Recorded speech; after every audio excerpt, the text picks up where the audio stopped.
Good morning, members. Let us pray. Dear Lord, I thank you for gathering us here this morning as we come into this house to honor you by the work we do on behalf of this blessed nation. Dear Lord, I also ask you to bless Anguilla as we move towards our revolution. And this may very well be our final house before our celebrations on Anguilla Day. I ask you that our celebrations be safe, honor the legacy of our forebearers, and put us on a path to reach the future, a determined future that was the vision of our forebearers. I ask you to bless those who are still on their way and give us the clarity of mind to make sound decisions. In your name I pray. Amen. Thank you, Honorable Member. Good morning, members. You may be seated.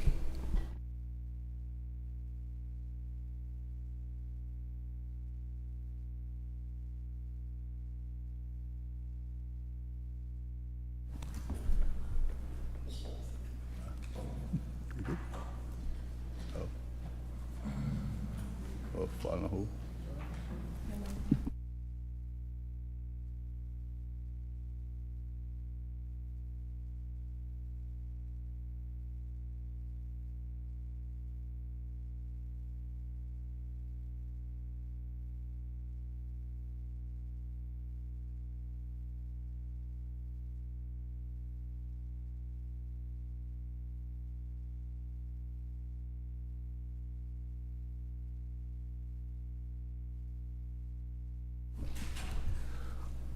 Confirmation of minutes. Minutes of proceedings of the 12th meeting of the third session of the 12th Anguilla House of Assembly.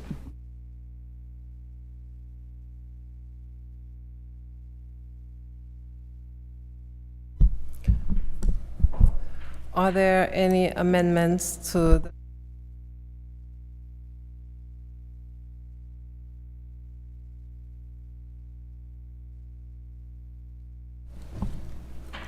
If there are no amendments, can someone move that the minutes be accepted as circulated, please? Madam Speaker, I move that the minutes be accepted as circulated. Madam Speaker, I rise a second. Thank you, members. It has been moved and seconded that the minutes of proceedings of the 12th meeting of the third session of the Anguilla House of Assembly be accepted as circulated. Those in favor say aye. Aye. Those against? Say no. The ayes have it. Minutes of proceedings of the 12th meeting of the third session of the 12th Anguilla House of Assembly accepted as circulated. Oath of allegiance in new members? None. Announcements by the direction of the Speaker? I make apologies with reason for the Honorable Single Island Wide Electoral District Member, Mr. Kenneth Hodge, the Honorable Single Island Wide Electoral District Member, Mr. Kyle Hodge, and our chaplain of the House. The Clerk of Committees, Ms. Vanisha Proctor, is currently in the Isle of Man on a 2-week attachment at Tynwald, Parliament of the Isle of Man. The attachment has been arranged by the CPA UK as a part of UK Overseas Territories project. It follows on last year's inward clerk attachment that took place in Anguilla in June when Ms. Jo Corkish, Deputy Clerk of Tynwald and Clerk of the Legislative Council Isle of Man, and Mr. Theodore Stone, Research and Project Officer of the States Assembly, Jersey, were attached to the Public Accounts Committee of the Anguilla House of Assembly. The outcome of her participation and the direct experience gained is expected to inform the work of the Anguilla Public Accounts Committee to further cement an already robust relationship between the Anguilla House of Assembly and Tynwald, advance the knowledge of all participating clerks, maximize opportunities for Ms. Proctor to broaden her network within the host parliament. Also on Tuesday, May 30th, we will commemorate the 56th anniversary of Anguilla Day. And before adjournment, on the other orders of the day, members especially those who will not have the opportunity to speak at the official commemoration. We will give you an opportunity to give brief remarks to the people of Anguilla if you so wish. And I have allocated 3 minutes per member for that at the end of today's session. Thank you, members. Questions? None. Government statements on recent developments? None. Papers? The Financial Intelligence Unit Anguilla Annual Report 2022.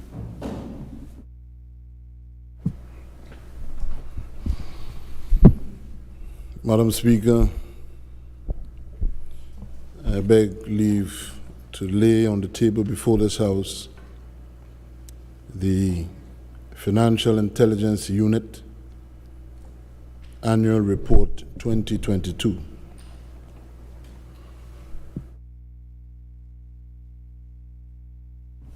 Thank you, member. Reports from committees? None. Petitions? None. Government notices? None. Private members' notices? None. Motions? Motion 5 of 2023, 3/12 HOA, establishment of Select Committee on Gun Crime and Violence. The member for Road North is recognized. Thank you, Madam Speaker. Madam Speaker, this resolution is for the establishment of a select committee on gun crime and violence. Be it resolved that under Section 74 of the House of Assembly Procedure Rules 2021, that this House of Assembly establishes a select committee to inquire into and examine the matter of the rising incidents of gun crime and violence in Anguilla. The select committee shall consist of no more than 6 members, drawn in equal numbers from both sides of the Assembly, and it shall report its findings and recommendations to this Assembly by the 30th day of September 2023. Madam Speaker, it's no secret, I know we are all aware of the recent rise in gun violence in Anguilla. And it's not new, it seems to have been a slow burn over the last 20 years. And a lot of us have buried our heads in the sand, and when I say us, I mean as an entire nation, have buried our heads in the sand and has basically watched this thing escalated without any interference. And Madam Speaker, it's my hope that as the highest body in this land, as the lawmakers in this land, as the leaders of this land, that we can put together this committee of the whole House, because this is not a matter that only one side needs to look at, or one section needs to look at. I've had a lot of conversations with persons, Madam Speaker, and there are a lot of persons who have their views, their opinions as to what should be the answers to the rising gun crime and gun violence in Anguilla. And it was through that I realized that there's no one answer. There's no one solution to this matter. So the hope is that with this select committee, we can get all these persons, law enforcement persons who have gone down that path and have since changed their lives, so we can get a holistic view. And with us being the highest body in the land, with us being the leaders of this country, that we can put these together on paper, make recommendations, and hopefully make a dent into this rising gun violence in Anguilla and make a better Anguilla for all of us. Thank you, Madam Speaker.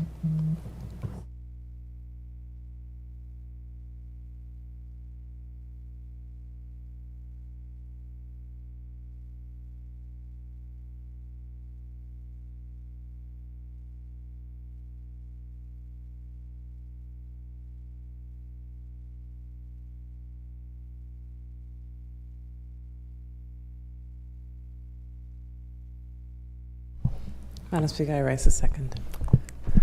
Thank you, honorable members. Motion 5/2023, 312 HOA has been moved and seconded.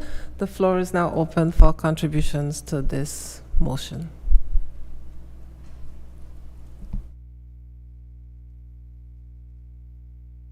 The Honorable Single Island Wide Electoral District Member, Mrs. Quincy Gums Marie, is recognized. Thank you, Madam Speaker. I rise in support of the establishment of this select committee to address and understand an issue that is not unique to Anguilla. The rise in violence, be it gun violence, domestic abuse, abuse against children, is something that shows a society, the underbelly of a society.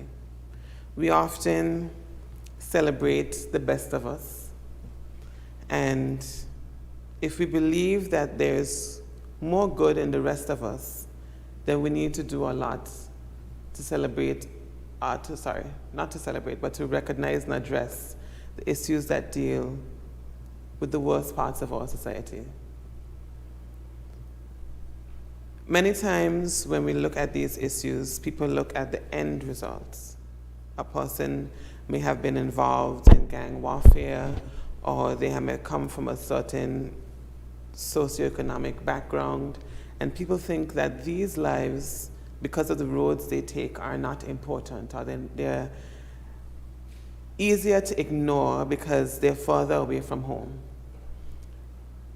But violence affects us all, whether it is a relative, a friend, a neighbor, or even a person whose name does not ring a bell.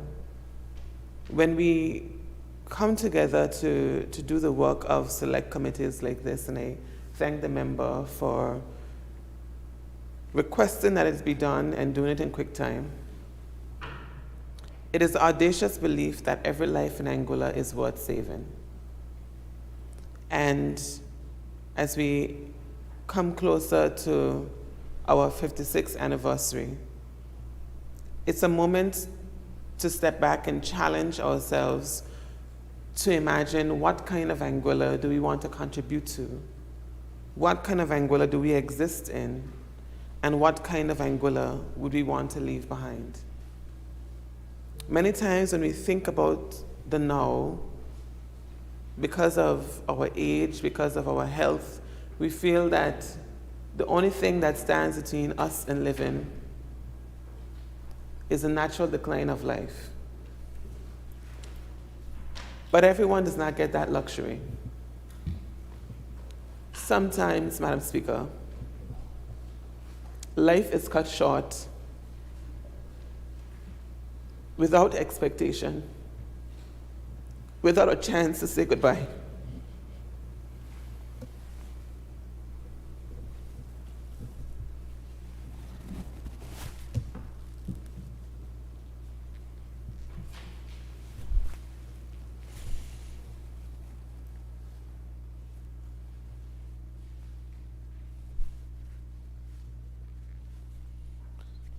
It's no secret that my family have been struck with tragedy.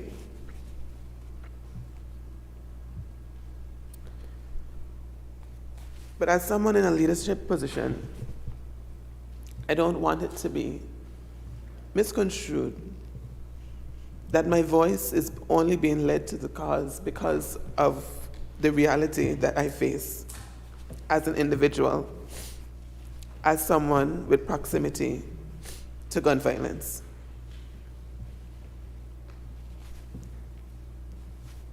We have seen an eruption of something that many people call un-Anguillian. We have seen in the past how we've had the ability to fight for this country without the use of ammunition.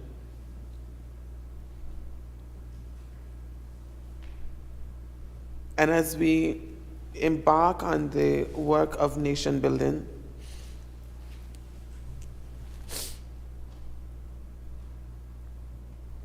we cannot move ahead without confronting what currently exists. We cannot move ahead by creating a space for this uncomfortable silence that exists in Anguilla. Many times, particularly over the past few weeks, I have seen persons criticize members and the institution of the Royal Anguilla Police Force. I've even seen persons try to say that the work of this administration is a cause of violence. And I look at that and I say, we are only going to get worse. If we want to look at dangerous crimes and take the easy, cheap way out by politicizing it, we are only leaving room for the dangers that exist to persist. We're only leaving room for our own pettiness to contribute to the further growth of what we claim to want to get rid of. If we want to address gun violence, Madam Speaker, then we have to address the way we speak about ourselves when we disagree. Don't tell me you want a better Anguilla and think it starts beyond you. It starts with all of us.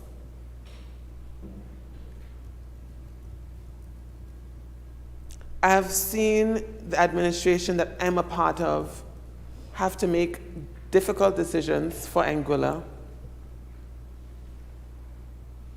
And I've seen violence, the use of the mouth as a gun. And those same mouths call for a better Anguilla. They call for a safer Anguilla. But if our airwaves aren't safe and our streets aren't safe, then what are we calling for?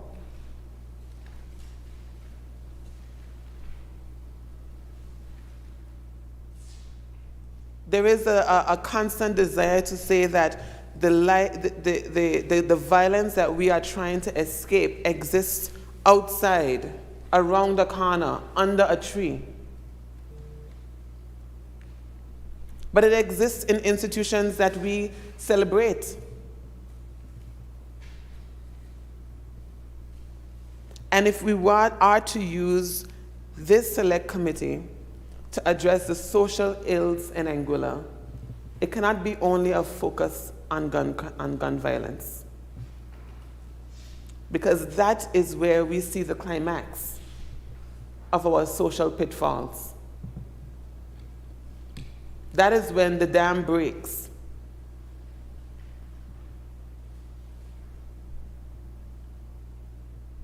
Many things lead to the environment that foster the feeling that lives and personhoods are not important. If you cannot disagree with a simple issue, in a respectful way, how do we expect the people who look to us for guidance to replicate something that they have not seen?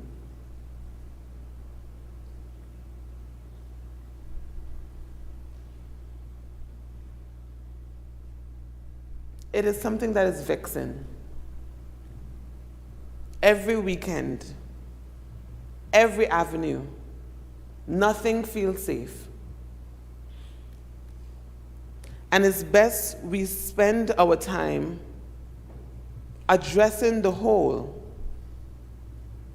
looking at all the things that create a space of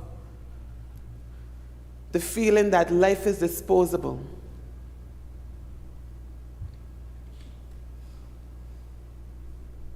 That people are disposable, and address it head on Our schools need support. Our teachers need support. The institutions that raise these children up into adults, they need support.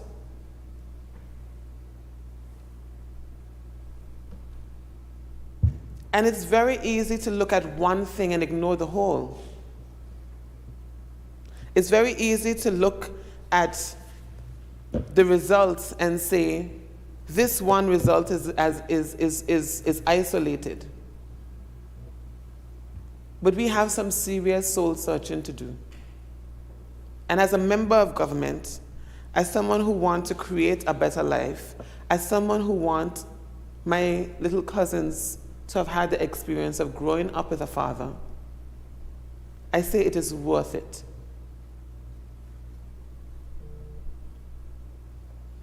It is worth the effort to do the hard route, to do the full route, and to address things head on.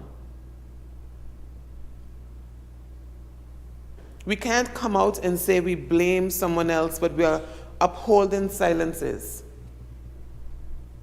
And the point I was making about the Royal Anguilla Police Force, Madam Speaker, is that as an institution, its primary role is to foster a safe environment and a close relationship with the community. But ultimately, it is reactive.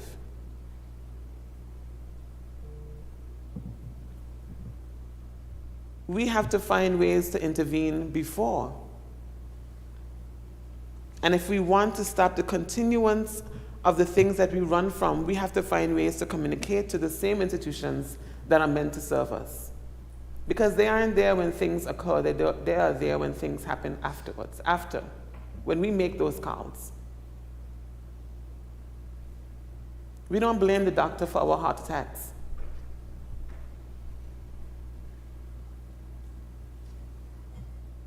And institutionally, Madam Speaker, the government, the people who are elected, both opposition and government, we aren't responsible for our own safety. Constitutionally, the safety of Anguilla sits outside the bounds of this House.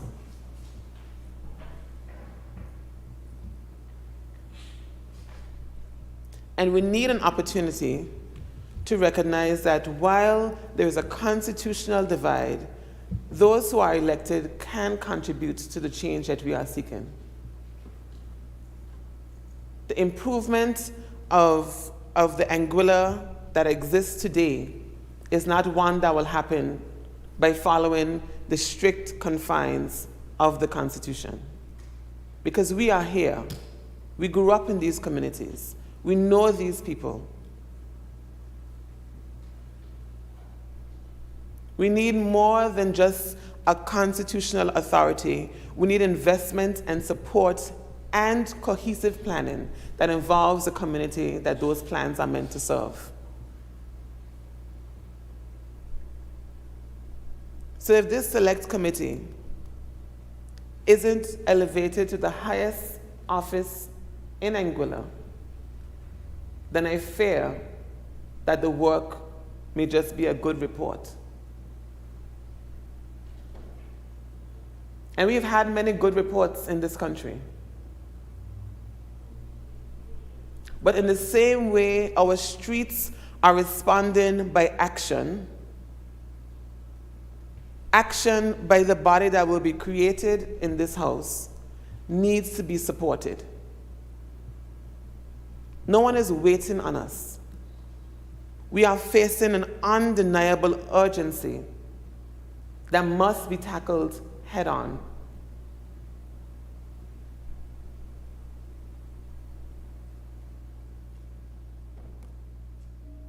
Even as I speak in this House, I see the eyes, some roll, some are looking at me sarcastically. You probably see them too. But that too is violence.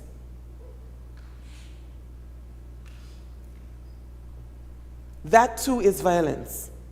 Because that is creating the space to say what I am saying here doesn't make any sense.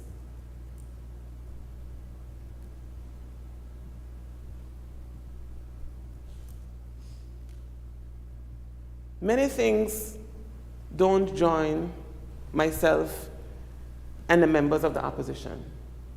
But today, Jose and I are bound by tragedy, gun violence of the same kind.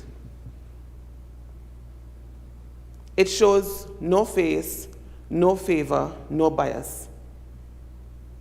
And so what if I say may be uncomfortable, we have to handle our uncomfortable truths because they show up on our doorsteps.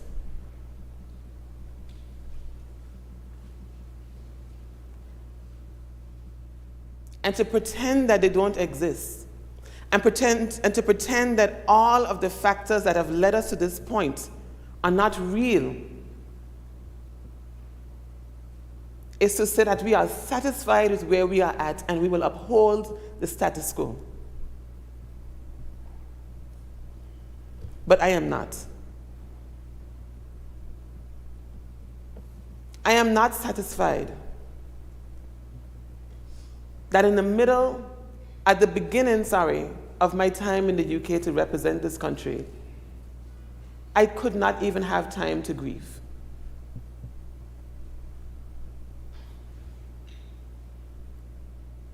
I'm not satisfied with people sharing their condolences, and then that's it. We move on to the next. And if we aren't satisfied, the only thing we can do is change. Because it's who that is here, that is left to mourn, that has to deal with the weight of our inaction.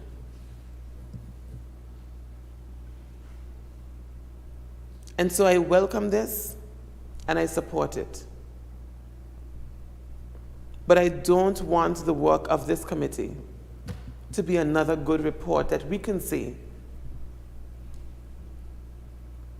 on election day or during campaign time that we did a committee and we have nothing to show for it. Our communities are dependent on decisive, swift, and accurate interventions.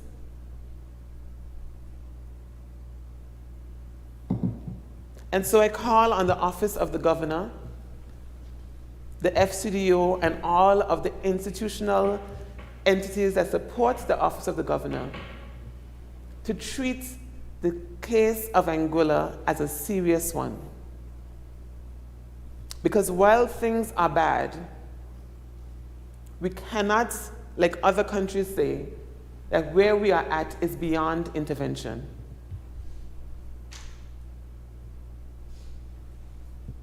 But if someone in a similar position 5 years down the road is making a similar contribution to the House of Assembly, I cannot say that we can say that we have the same luxury.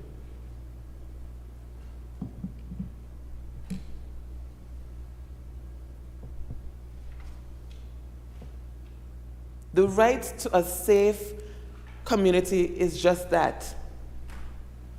You have the right to expect your child to leave home and return safely. You have the right to expect your father to leave home and return safely. That is a right.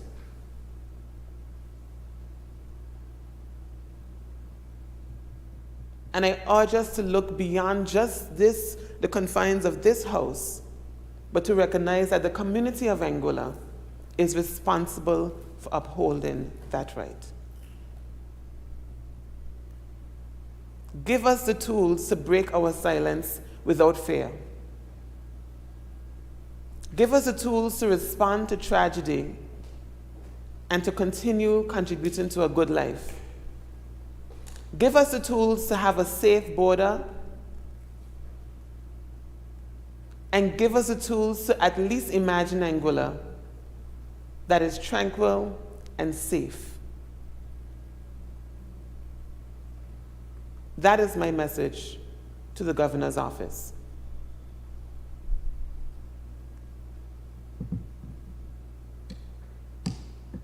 DG, you could probably pass it on. Thank you. Thank you, Honorable Member. Are there any other contributions to this motion? The Honorable Member for Valley North is recognized. Thank you for the opportunity, Madam Speaker.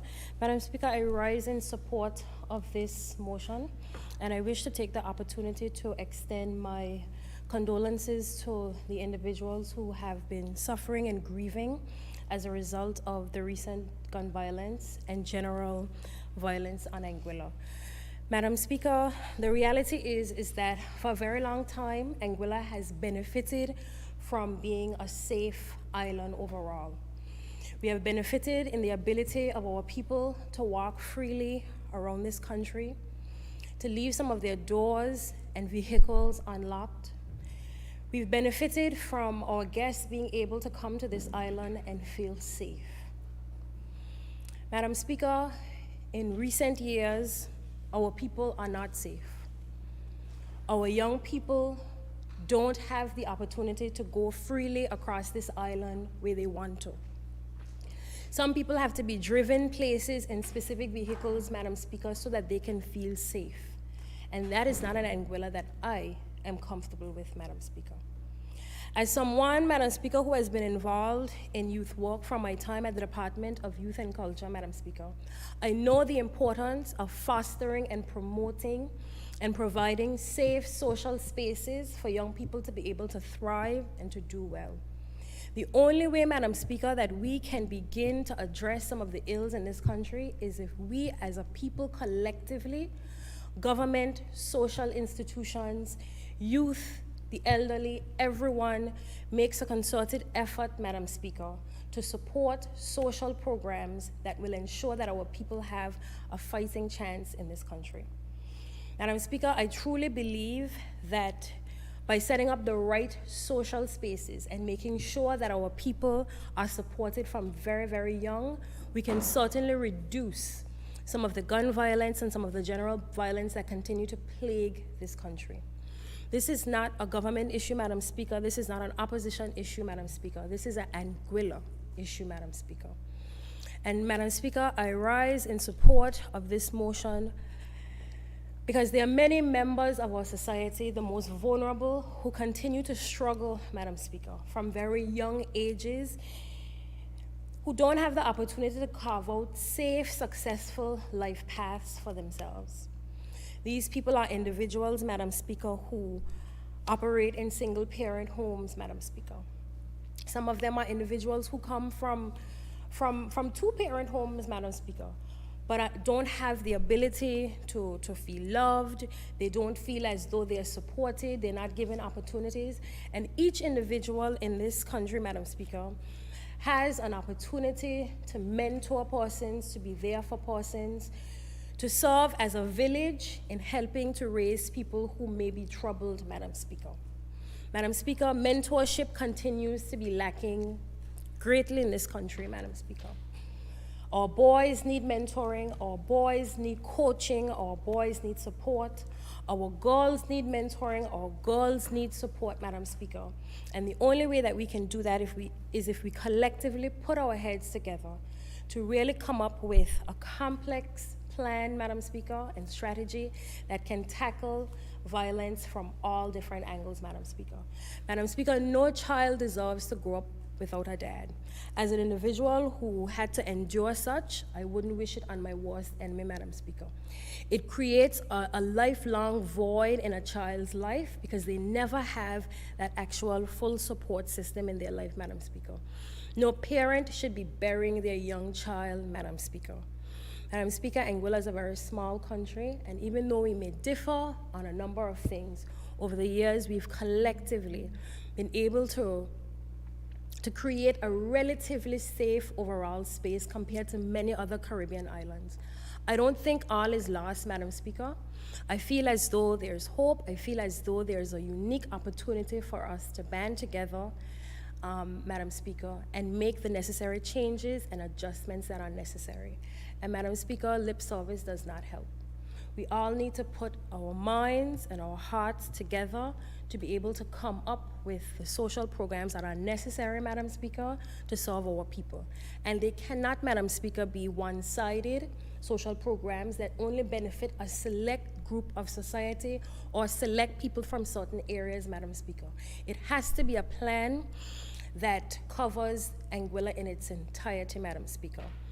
I wish to pledge my support and my work for this committee, Madam Speaker.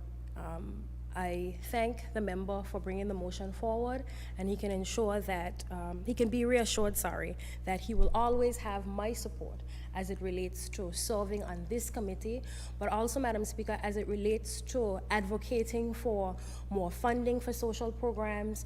I will continue to write for grants to help fund social programs in this country, which I've done on many occasions, Madam Speaker, because at the end of the day, I still believe that it starts from a very young age. It starts from setting our young people on a good footing and giving them good, strong social programs that will keep them engaged, Madam Speaker, so that opportunities don't present themselves for them to get involved in this sort of activity, Madam Speaker. Thank you. Thank you, Honourable Member. The Honourable Member for Valley South is recognized. Thank you, Madam Speaker. Madam Speaker, I want to rise, obviously, in support of the motion being introduced by the member for Road North. When he first told me that he was intending on bringing this motion to the House, Madam Speaker, I was not surprised. And that's because the member for Road North has been involved in a number of the mentorship programs ongoing to see how we can assist young men who are in conflict with the law, or young men who are having particular difficulties. And I don't want to make this an opportunity to harp on about the importance of mentorship, because I think it goes without saying, but it also is important that in our general and wider community, and this is something that goes further than saying we want mentors, it's now a matter of I am going to be a mentor. So it goes past saying I want a mentor to come in. It goes to the point of every Anguillian now has the responsibility of stepping forward and saying, I am going to play a role and a part in mentoring young people in this country. And there are programs available, Madam Speaker. Just 3 weeks to a month ago, the Department of Youth and Culture would have launched its Mentorship Week, which would have been focused on both training mentors in terms of how they interact with their mentees, and also giving mentees the guidance on what they request from their mentors, how do they engage with their mentors. And so this wider net that we talk about here in the House of Assembly, Madam Speaker, is for us to call on individual members of our societies to look at this problem as not simply sitting on the doorstep of somebody who has lost someone, but also on our doorstep, because we don't know when it could or possibly reach our steps. And so the responsibility, as I said, Madam Speaker, is all of ours. And I want to really speak to something that I've noticed from my work with the Ministry of Education. And it is said that the spate of violence that we're seeing is recent, but that is not the experience of the ministry or the departments of education.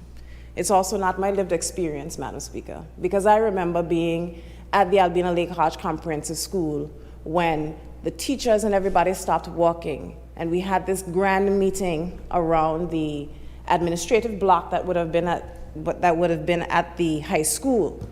And I can still remember Don Duncan in the back of my mind saying, send them to Dog Island. I remember it clearly.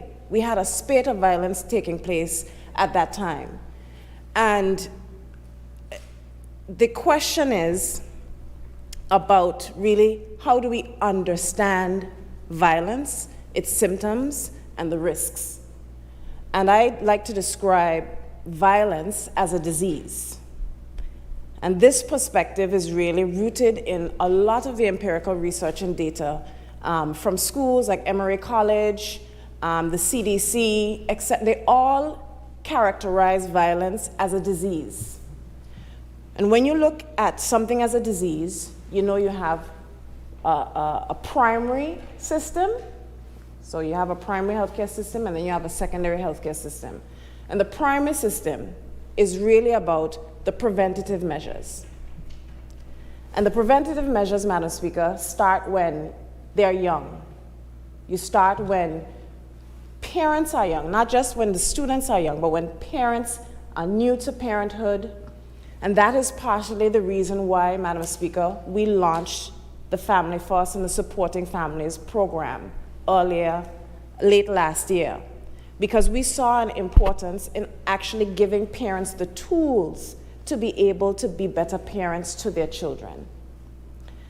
And while some persons may have said that they view that as an overtly paternalistic view of the state, so that means the state should not be involved in telling parents how to raise their children.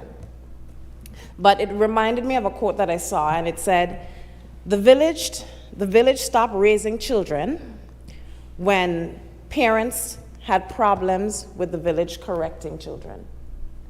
And I've heard repeatedly from my parents, from persons in the community, that if they were doing wrong, their teacher could discipline them, their neighbor could discipline them, anyone could discipline them and keep them in check, because we all had a vested interest in those children's futures. But now, the case is very different. And I always say, Madam Speaker, where we are now is symptomatic of where we have been going. So the past is prologue. The past is prologue to where we are here today. What we are experiencing here today didn't come up overnight.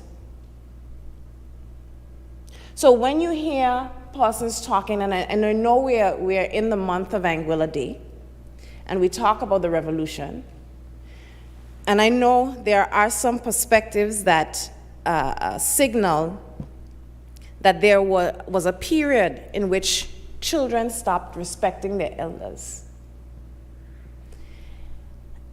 And so if we are to trace back to where we are now, it therefore means, Madam Speaker, that we cannot, the response that we have as a society is a mindset shifting. That's what it is.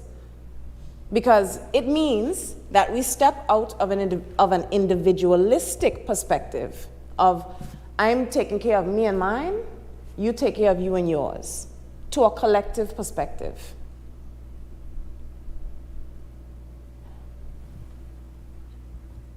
So, as I said, Madam Speaker, when you're looking at programs that the government can offer, things like the Family First program, supporting family programs that we have put extra money into last year, given our experience not only with the Departments of Social Development, indicating what their needs are, but also with the Ministry and Department of Education.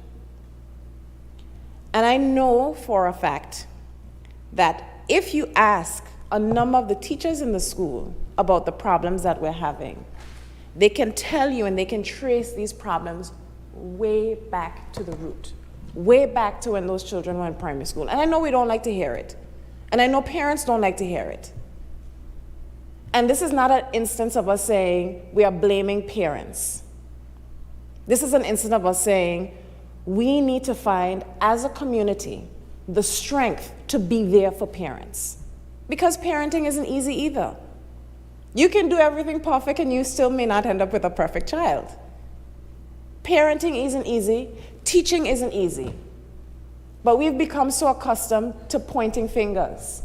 It's much easier to point fingers than to actually take corrective action yourself. When we had the incidents of violence at the school, Madam Speaker, one of the biggest issues that came up, because the teachers always said, the teachers have been saying for a very long time that there is a distinct feeling of being under the threat of violence. That's a distinct feeling they have. We know that our students aren't only being brought up by persons in this community anymore. They're being brought up by their devices. They're being exposed through their devices to weaponry, to violence, to all sorts of social ills, Madam Speaker.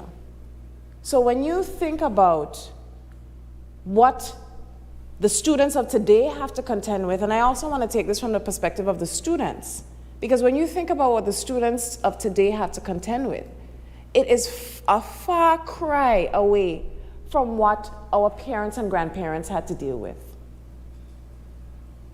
And there's beauty in nostalgia, and there's beauty in saying, when we were old, we could X, Y, and Z, but that's not the world we live in anymore. It's not. And I dare say that it is harder to be a child or student in this day and age than it was being a child or student at any age before now. That might seem like a stretch, but I think that it's true. And I think, to follow on to what the single island-wide electoral member said, is that in Anguillan society, Madam Speaker, we have become much more familiar with the language of hatred than we are with the language of love. We are much more familiar with the language of unforgiveness than we are with the language of grace. And where does that lead us? Where do our leaders lead us? Can you imagine, Madam Speaker, us having a House of Assembly on the topic of love? Imagine, really, really. It would seem so odd to most persons.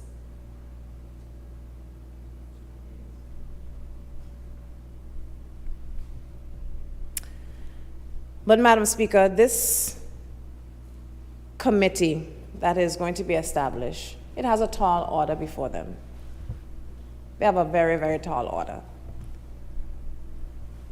And the tall order is ensuring that the perspectives brought forward to the committee are channeled into the report in a way that is actionable, in a way that is feasible, and in a way that responds with immediacy to the issues that we're facing in this country. And we don't need, Madam Speaker, to put on any virtue signaling. It's not about me or the Premier or the member for Road South. It's all about us. It's about all of us, sorry. It's not all about us. It's about all of us. And I've seen a willingness with members in the community who I've spoken to, because I sent a letter, Madam Speaker, to the Christian Council and the Evangelical Society, maybe 2 to 3 weeks ago, to ask them, I want you guys to sit down with me. I want to talk to you. Because we have to choose what issues we're going to give our energy to. And my community services planner, Mrs. Hyacinth Bradley, got together our churches just last week, sat down with them about the issue of violence in the community and how we now have to start taking an active role, each and every one of us, to build our visibility. Because in the face of violence, if we stay silent, if we cower, it'll only make it worse.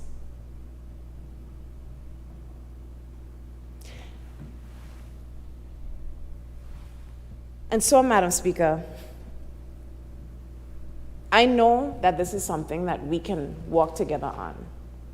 I know it's something that we can succeed on. And I know it because when we look at the examples of what's happening in the world around us, Anguilla is still, even though we are a far cry of where we used to be, Anguilla is still a far cry of where they are. If you see any of the news about Haiti, Madam Speaker, it would break your heart. We're not there. And that means that there's scope for us to work together. There's an opportunity for us to actually put these solutions to work. And we have a responsibility because when we move past this issue of violence, our students have bigger issues to tackle. They have to tackle issues of a disappearing world, of warming seas, of climate change, of superstorms. So we have to look outside of ourselves, Madam Speaker. That's how important this issue is. And we have to equip our young people with the tools to get past these issues of conflict resolution. And I see this committee as a critical part of the comprehensive structure that is being put in place to make sure that it is done. This brings in the accountability factor. Because while we drive in persons from these institutions, whether it's the Royal Anguilla Police Force or social development or our community services planners, our youth groups, our youth organizations, we all work together. It is not a siloed or isolated approach. And my hope for this committee is that we can set the tone for the rest of the region about how we actually deal with instances of violence and how we self-correct. So that is why this motion, Madam Speaker, has my full support. And I'm sure that in time to come, as we ensure that this committee's work is also part of the general population, the general society, that members of the public can see and be a part of it, that we can grow buy-in by the community in the work we're going to accomplish here. Thank you. Thank you, Honorable Member. The Honorable Single Island Wide Electoral District Member, Mr. Joseph Vanderpool, is recognized. Thank you, Madam Speaker. Good morning to you, Madam Speaker, as well as to all of the members of the House, as well as to the listening and viewing public. The last time that I was here with you, Madam Speaker, I would have risen on a solemn note, and it pains me to be here again to rise for the first time on an equally solemn note. To the House, to the members of the community, to everyone who would have supported me during the times of my grieving and who would have offered condolences, prayers, and support, I offer my sincerest appreciation on behalf of myself and my family. And to all of the families who, during that period of my absence, would have gone through their own loss, their own grief, and their own suffering, some through natural causes and some through senseless violence that still leaves me speechless to this day, Madam Speaker. It brings about such familiar but unwelcome feelings. I offer my deepest and sincerest condolences to those members among us, including our clerk and our single island-wide member, Ms. Quimsia Gums-Marie, and their families. I offer my prayers and support, as well as to all of those listening and viewing members of the public who would have been touched in one way or another. Madam Speaker, it's been said time and time again by both members, both sides of the aisle, that we didn't end up where we are today just overnight. In fact, as familiar as these feelings are right now, it was 2 or 3 years ago when I would have initially gone through them. Before that, it was somebody else. And it would have continued on and on for, if not years, decades, if not multiple decades, Madam Speaker. So, for those out there who are of the opinion that Anguilla is too far gone, it's too out of the way for us to do anything about it, I want to invite them to really ponder one thing. If this situation is beyond our control and it's too late for us to act, then what is there left to do? And the response is nothing, Madam Speaker. But if we look at the result of doing nothing, if we look at the result of inaction or not appropriate action taking place over the course of the past few years, we're seeing that the status quo is leading us in the wrong direction, Madam Speaker. And it is in that light that I believe that there must be only one other alternative. There must be something that we can do to change and correct course. And if that is the case, the time for us to act is to act now, Madam Speaker. I'm fully in support of this initiative, especially as it becomes bipartisan and brings together both sides of the aisle, for multiple reasons, Madam Speaker. Firstly, politics, and I find this to be true not only internationally, but especially in Anguilla's case, can be truly divisive in our societies and in our nations.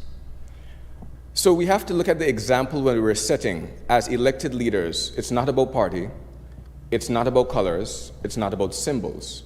There are some issues that transcend that. So I hope that this is the first gesture that we're making towards putting aside the divisive nature. Yes, politics is necessary, but some of the divisiveness that we sometimes encourage, or the public encourages, certainly is not. And that in and of itself may have led to where we are today. I'm not going to say it's the full cause, but we have to look at ourselves as examples.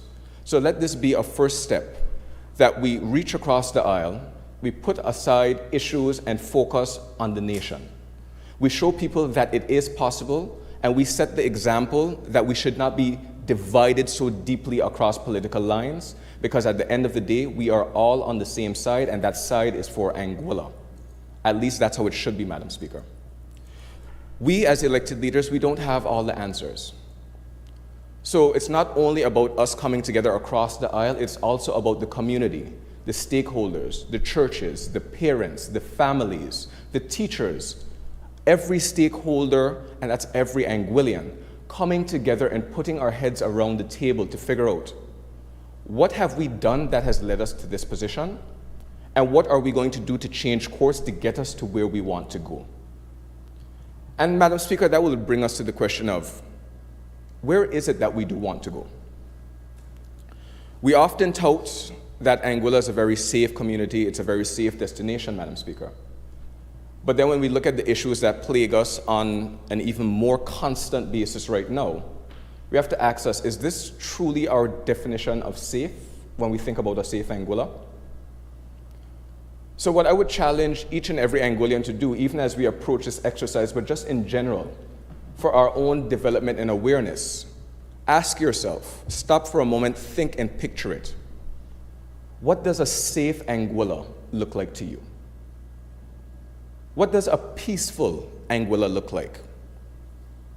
What would you want our community to look like in a manner that a mother, a child, a family, a young boy can go from east to west and not have to worry about their safety? All they're worried about is enjoying the bliss of our island. What does that look like? Then after we take a moment to do that, Madam Speaker, we need to compare that vision to the reality of where we are today. And we need to see where are the gaps. As we approach the celebration of our Anguilla Day and our revolution, Madam Speaker, we often talk about the visions of our forefathers. And we don't only have to look at where we are today and reflect to see where are we in relation to that vision of our forefathers. It is our job as the generations that come from them and go beyond them to expand upon that vision. Their vision is the foundation for what we're supposed to be building for future generations of Anguilla. And we have to ask ourselves, what are we leaving for the future generations? I'm sure that what will come out of this is that it's a multifaceted issue that we have facing us and plaguing us with this violence issue, Madam Speaker. It's one that is not only of young people of a certain demographic, but would have affected multiple generations in different ways. The generation of today didn't raise themselves, Madam Speaker. So for the generation that did raise them and say that the generation we raised they're not responding in the way that we were raised by the previous generation, we have to realize that what are we going to do to break the cycle from continuing? So we don't only have to look at fixing the issues amongst the current demographic who is predominantly affected right now. What are we doing for our youth? What are we doing for the young children, those in primary school, those still unborn, to ensure that they are not led down the same track, if not down a deeper and darker path. Madam Speaker, I'm an optimist at heart. I would like to believe that the recent spate of unconscionable violence can serve as a wake-up call for our nation. It can serve to bring us all together and to put aside our differences. And I fully support this bipartisan committee as I see this as a first step. However, I think it's incumbent on all of us to be the role models for the next generation, to be the model citizens of that members of the community in which we would like to see, to give the young children, the young boys and girls, someone to look up to and someone to emulate. And I take it beyond just this bipartisan approach in the House, Madam Speaker. If we truly aspire to bring our nation together and unify it, we need to be careful in how we approach ongoing political issues. And that goes beyond the members within this House, Madam Speaker. It goes for everyone in Anguilla who should be aspiring to put themselves up for office of leadership. What is the role model that you're setting? What is the example that you're setting? Are you going out there and speaking with hateful words, tearing down, building up? Are we speaking hate? Or are we speaking of ways to put aside our differences and work towards a better Anguilla?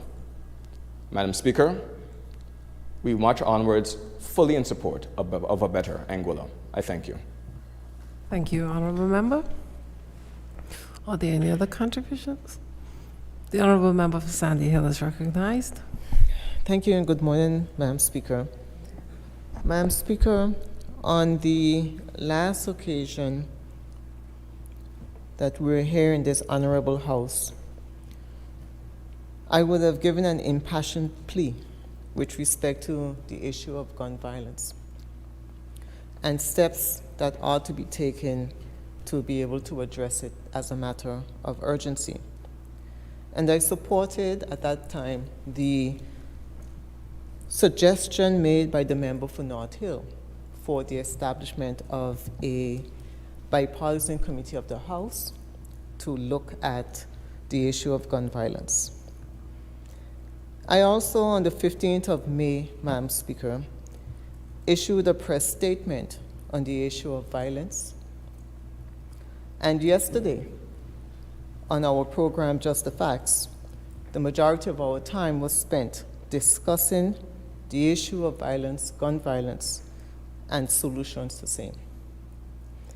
And so, Madam Speaker, this morning, I am happy to see this motion for the establishment of the Select Committee on Gun Crime and Violence. And on behalf of the opposition, members in the House of Assembly, I fully support this motion. Thank you, Madam Speaker. Thank you, Honourable Member. Are there any other contributions? The member for Road South is recognized. Thank you very much, Madam Speaker. I just want to commend the member for Road North for bringing this motion to the House, Madam Speaker. As you know, the member for Road North has been intimately involved in youth development from a child on up. We happen to go to the Valley Secondary School together, and we happen to attend the Albina Lake Hodge Conference at school together. As you know, they're one of the same. But from then, he has always been a mentor to young persons and even some of us who are slightly older than him. And throughout his life, he continues, even in his private capacity, now in his public capacity, to continue to mentor young men and be a father of many, many young men, not only in his particular area, but across the island, and is well respected across the island for the same. So I was not surprised when the member for Road North brought this motion to the House, and I'm very pleased to see all members support this motion. And you know, my heart went out to the member, the single Illinois member, Mr. Joseph Van Der Poel, and when his uncle suffered at the hands of some unscrupulous animals, Madam Speaker. And I know persons have always said, you know, I should not call these persons animals, but they're animals. And I continue to say it without any sort of apologies to be made. And also, on this side of the quote-unquote political divide, the Honorable Single-Wide member, Mistress Quincy Gomes Marie, her cousin also suffered very recently, a man who had young children, Madam Speaker. And so many people are impacted by these acts of violence, Madam Speaker. But I want to go back, Madam Speaker, because we need to also have a historical context to these things. I remember as a child in high school, there was a man that was shot and murdered in the vicinity of Caracas by, Madam Speaker. And it wasn't plain sight, there were many witnesses, he gave up himself, and it was a huge national outcry. Everybody in this island was in total shock, Madam Speaker. Total shock of this murder. And I remembered because they said that he had thrown the gun in one of those open pits, Madam Speaker, that was built on the Webster's Park, on the northwestern side of the Webster's Park. And there were men down there shoveling 100 years of feces, Madam Speaker, looking for the weapon that was used. Lo and behold, the weapon was actually thrown over at the airport, what was known as the Walbeck Airport at the time. Was recovered, and he pled guilty and served some years in Her Majesty's prison until the governor pardoned him and he was released, Madam Speaker. But that specter of violence really impacted Anguilla, Madam Speaker. And that is how desensitized we have become today. Someone gets shot, everybody wishes condolences, and the next day we go on to our regular lives, Madam Speaker. No sorts of sensitivities whatsoever. And you see the clippings of the violence in the high school, Madam Speaker, and the other kids celebrating it and cheering them on and pushing it, even, Madam Speaker, in the primary school. I, as a parent, have had to engage the Royal Anguilla Police Force, not once, but on multiple occasions, relating to my sons in both the primary school and the high school, Madam Speaker. So we are not, none of us here are immune to it, Madam Speaker. But I want to remind us of an article that I wrote in 1998 in a paper that is now defunct called The Light. It was a paper that was published by Mr. George Hodge. And the name of the article was, When Will It Stop? Because what I had seen in 1998, Madam Speaker, was violence starting to creep up. Not gun-related, but a certain level of violence. And I wrote that article. George Hodge must have that article, because eventually the Anguillian came out after The Light. And they asked to republish the article, and it was also published in the Anguillian that is still run by Mr. Nat Hodge. And Madam Speaker, it spoke about this scourge of violence that was happening. It was now the rocks and the knives and what have you. And will it stop when somebody is murdered, Madam Speaker? This was back in the 1990s. And Madam Speaker, in 2003, a young lady from your community was abducted and murdered. Roger Pressure King Clark was shot through his window in Old Tar and killed. And the murder and violence related to guns really started in 2003, Madam Speaker, to a peak in 2006 where 10, Madam Speaker, 10 men and women were murdered in this country. Many of those crimes remain unsolved to this day, Madam Speaker. A number of them, persons went missing, never to be found. Sky, Lulu Webster, Madam Speaker. A lady was killed outside of J&J's by a gun crime. So many persons. Even my former good friend, Mr. Leon Lake, his brother also was murdered during that time, Madam Speaker.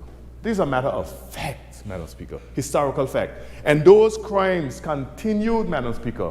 Those gun-related crimes continued unabated, no matter what the political and the civil society said, all the way up until 2008, culminating in an all-out brawl and riot on last lap, the last lap we have had in this country, right here on the Valley Main Road, Madam Speaker, in the vicinity of English Roads, Madam Speaker. And under the tamarind tree, a young man by the name of Orlando Johnson was murdered, Madam Speaker. These are historical facts, Madam Speaker. And we went on and continued. Jardel, young men, great potential, so much potential was lost. And no matter who was in political office, oppositions always try to make it a political issue. It's not a political issue because if you look at the history of it, Madam Speaker, you will see regardless of who has been in political office, the scourge of gun violence have impacted our community and our families. As a matter of fact, Madam Speaker, when Governor Christina Scott came to Anguilla in 2013, she sat here in Parliament as we gave our speeches, Madam Speaker, and I rose and I spoke specifically about the scourge of gun violence that was impacting the people of Anguilla, in particular our young men, Madam Speaker. And I spoke of the day before, where 7 young men in Blowing Point were shot, some of them still suffering the serious physical, emotional, and psychological impact of that fateful evening, Madam Speaker. These are facts. So regardless of who has been in office, these things continue. And I don't recall whether it was a single island-wide member, Mr. Joseph Van der Poel, or Ms. Quincy Gums-Marie, when they spoke about the Constitution and the constitutionality of it. Because governors have always said, under the Constitution, I have the power. Always remind you that they have the power. But where is the action behind the power, Madam Speaker? It is all well and good to have the power because governors will come and governors will go. And regardless of how long they come for, we remain, Madam Speaker. There is a saying that we know of that there were some men that would line up outside the doors of heaven, Madam Speaker. And there were 3 men in chains. And the question was asked to God, why are those men in chains? And God said, those are Anguillians. If you take off the chains, you're going to run back to Anguilla. That is who we are. And that is why Dr. Webster came back to Anguilla, Madam Speaker. Right. I'd like to remind people of these things. The reality is that no matter who governor, and I'm not talking about Governor Delaney Daniel Selvaratnam, I'm talking about governor as an institution and the constitution in which we find ourselves under. They hold the constitutional authority for external defense and internal security, the police, the judiciary, and even the executive. So there's no separation of powers, so you really and truly, you don't have a democracy in the true sense of a democracy. You have what I among to is an autocracy. But that aside, the governors have to stop talking about risk assessments while our community and our young men across this island continues to suffer, Madam Speaker. Madam Speaker, I had occasion to witness one of our outgoing commissioners of police in recent years, since we've been in office, was presented with a comprehensive plan for CCTV across this island. And he said, that is not something that we are interested in as a police department. CCTV, Madam Speaker. And the reason why is because they are not connected to the community like we are. Madam Speaker, I believe it was yesterday or today, Mr. Michelle Harrigan will be on progress report, Madam Speaker. And I always say Mr. Michelle Harrigan is a phenomenal, Madam Speaker. When he was Commissioner of Police with less than 40 officers, Madam Speaker, he could man the Sandy Hill base, he could man Blowing Point Ferry Terminal, he could man the Sanderong base, he could man the Valley main office, he could do street patrols, he could do all of that with limited resources. And here we are, bringing in all these super qualified commissioners of police out of London, coming to Anguilla with over 100 police officers and all the resources and can't stand up to Mr. Michelle Harrigan. Why? Why? But you know what we say? Oh, we need white police officers. This isn't about race. We need white police officers in Anguilla. Okay. Maybe it may not be white police officers in Anguilla, but maybe it is that we need to have an exchange of police officers, a rotation of police officers. Maybe that may be something that we need. But remember, no police officer can solve a crime without witnesses. No police officer can anticipate where that crime will occur. Someone creeping up at 2 o'clock in the morning, putting a gun through a custom officer's window in North Hill and shooting them. Who anticipates that? But this has happened. This has happened. And someone across the way seeing it and not seeing it, Madam Speaker. And this has occurred. I know it has occurred, Madam Speaker, because in 2007, while sitting at my home, I had 2 men, and we know this as a fact, with masks come to my home with guns. I was able to escape that time. And in 2017, I, along with maybe 30 persons, witnessed an attempted murder. And when the time came for witnesses to stand up, 1 person saw, and that was me. Nobody else saw anything. So how do you expect the police to be miracle workers? They can't be miracle workers. But we have a new commissioner of police, and so far, so good. I like the job that he's doing, and I hope he continues, and I hope that he engaged with the community. He engaged with the political directorate, the Evangelical Association, and the Evangelical Association and Christian Council have a role to play. I remember many years ago speaking to Pastor Philip Gomes, and I said, Mr. Pastor Philip, if Jesus was here today, he wouldn't be sitting in his pulpit alone. Because I don't remember Jesus being in the church other than 2 times. 1, at the age of 12, when his parents couldn't find him, and secondly, when he was chasing the money changers out of the church. I don't recall anywhere else where he was sitting in a church. But we sit in the church every Saturday and Sunday and expect them to come to us. We have to go to them. And I've even said to him, I will take you personally around. Because that's what Jesus would have done. And if we aspire to be like Jesus, then we should do what Jesus would have done. And Madam Speaker, so I say all of that, to support what the Honorable Member for Road North has said, but also to bring into context the historical aspect of it so that we can stop the blaming, that and the constitutional aspect of it. So the governors, because this governor will leave and another governor will come, have to come down on their high horse about who has the power. And if you have the power, then do something. If not, then let us collaborate together and do something together, because it impacts us, whose children, grandchildren, and great-grandchildren will remain on this beautiful country we call Anguilla. Thank you, Madam Speaker.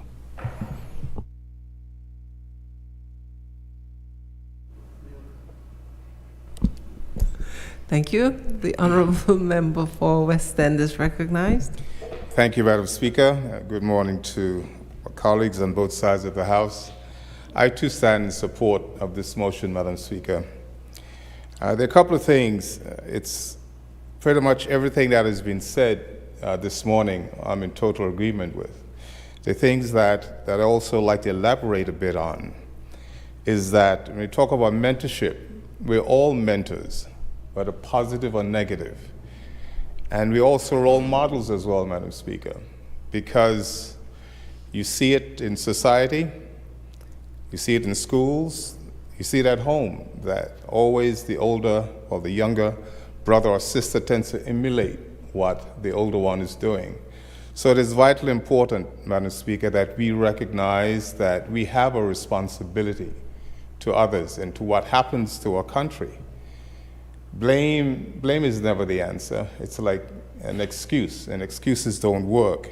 It's a case of finding a way and a means of actually doing something positive and contributing.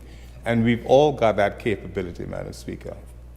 We've all got it, and we need to take advantage of that. I know some of the animal lovers would disagree with my colleague from Road South when he refers to some of those criminals as animals, because for some people, they regard an animal as a family member. So sometimes, again, we tend to use that terminology. But Madam Speaker, I would ask the whole House to look at our own actions when we're in the house, when we're on the street, what we say in public, what we might think we say in private, that people or population or constituents or islanders will tend to harp on that and might use it as an excuse. The other thing is, I was listening to a song by Tracy Chapman. It's called Bang Bang. And I think all of us should pay attention to that song. And I've been listening to it for the last probably week. It talks about giving a young man a gun, and pretty soon he's going to come after you. When he comes, do you shoot him?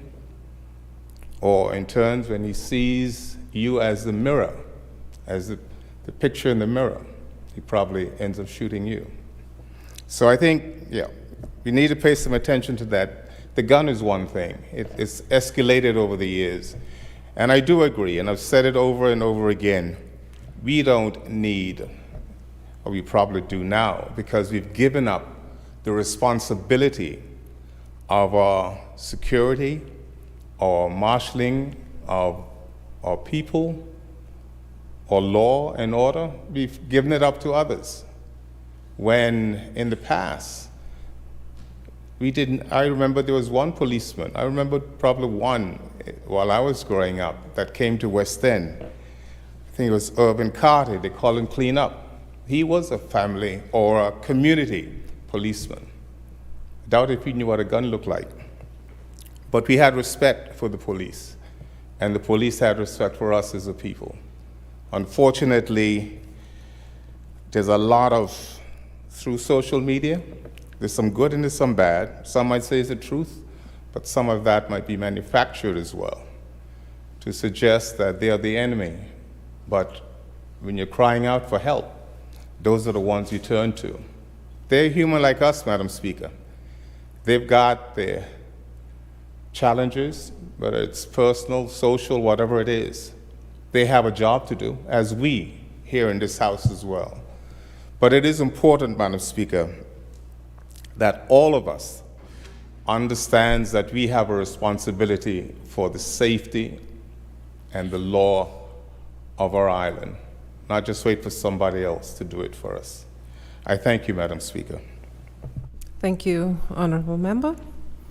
The member for Island Harbor is recognized. Thank you, Madam Speaker. I would say good morning to you, to the members of the House, the clerk, and the staff, those in the gallery, and those listening and viewing. And this is a solemn occasion, Madam Speaker, and certainly the rise in gun crime and violence has left an indelible mark on all of us, as you've seen on even our family members here in the House. And certainly we wish condolences. But we must do something. And certainly I just wanted to stand and voice my thanks to the member for Road North for bringing this motion to the House, for this select committee on gun violence, gun crime and violence. And I do hope, as has been voiced by others, that this committee will find solutions, Madam Speaker, so that we don't have to be discussing this scourge every time we come to this House to make presentations. Now, Speaker, I just want to say that we have a new Commissioner of Police, Mr. Robert Clark. He comes with a lot of experience, and certainly, as the member for Road South said, he's, we wish him the best, and I find that he is a good listener. In fact, I was able on Friday to tour District 1 with him, meet some of the persons in the community, and I think the interaction was good. We also met with former Commissioner Mitchell Harrigan, who did, give pointers and certainly could relay his experiences. We also he attended the Mount Fortune Seventh-day Adventist Church with me on Saturday and spoke to the people and gave a passionate presentation, including a plea for those in the community to help the police. He spoke about confidentiality and about having confidence in the abilities, his and that of the Royal Anguilla Police Force. And then yesterday, the National Security Council met to discuss this same issue because of its heightened importance, Madam Speaker. And so I just want to, commit to the people of Anguilla that this issue is of highest priority and is being seen as that by all different levels of government and the governor, the Commissioner of Police, the Royal Anguilla Police Force, and now the House of Assembly. And I think that with this type of involvement and engagement, we should be able to get to solutions that will work. And one of the things that we have committed to, Madam Speaker, is youth development. And we want to find solutions for our youth so that they do not feel disenfranchised, that they feel that they have ownership in this country. And only then, I think our youth will be able to understand their responsibility, their obligations to preserve this country, not only for themselves, but for their future generations. And so that's a commitment that we have, Madam Speaker. And again, I want to thank the member for bringing this motion. I want to voice my full support, and I want to thank you, Madam Speaker. Thank you. I think that. Are there any other contributions? If there are no other contributions, I invite the mover to respond, please. Thank you, Madam Speaker. Madam Speaker, I would just like to thank all the members for their contributions to this motion. I really, really want to thank everyone for their contributions. And Madam Speaker, as you heard from the members, everyone sees this as very important and also very urgent. So I know all hands will be to the plow, Madam Speaker. So I have no fear of that. So Madam Speaker, there's not much more for me to add to this. All the members have spoken so eloquently, and I thank them again, and it's time to get to work. Thank you, Madam Speaker. Thank you, Honorable Member. Motion 5/2023-312 HOA has been debated without amendment. Members, the question is that this motion be passed. Those in favor say aye.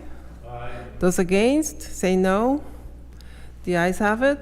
Motion 5/2023-312 HOA has been passed without amendment and is now a resolution of the Assembly.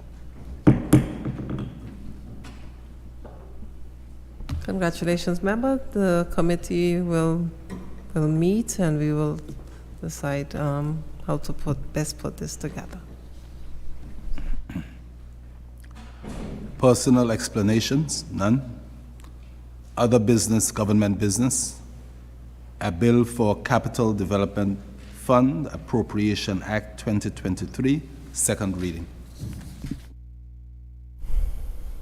The member for Island Harbor is recognized. Thank you, Madam Speaker. Again, Madam Speaker, I stand here and wish you a pleasant morning, and the ministers, the leader of the opposition, other members of this honorable House, the gallery, those listening and viewing. It's a pleasure to be here, Madam Speaker. I was away at the last meeting of the House, and certainly want to say that the experience of the visit to the United Kingdom for the coronation of King Charles III and then the Joint Ministerial Council, where we had productive meetings with Minister for the Overseas Territories, Minister Lord Zach Goldsmith. We had other meetings with other ministers pertaining to the issues that we have, meetings in the Foreign Commonwealth Development Office. And then we want to thank Lord Zach Goldsmith, the Minister for the Overseas Territory, for the fundraiser which he led for the Anguilla refurbishment of the Anguilla cricket facility at the James Ronald Webster Park, Madam Speaker. Today I come before you to present, debate, and approve the Capital Development Fund appropriation. And I'd just like to take a few minutes to take us through the purpose and justification of this bill. The Capital Development Fund regulations was established on the 8th of December 2022 to receive monies received pursuant to the Economic Residence Program. And just a reminder that there's part of that Anguilla Residency by Investment Act, which states that if persons make a contribution of $150,000 to the Capital Development Fund, they could get residency, Madam Speaker. And then this Capital Development Fund would also accept contributions from donors. Specifically, the fund was established to receive monies received pursuant to Section 2 of the Anguilla Economic Residence Act, all monies which are from time to time appropriated and authorized to be paid into the Development Fund by an Appropriation Act, Supplementary Appropriation Act, or by any other written law, and all interest on investments of monies in the fund authorized to be made by this Act or by any other written law, and all sums made available to the fund by donors by way of a donation.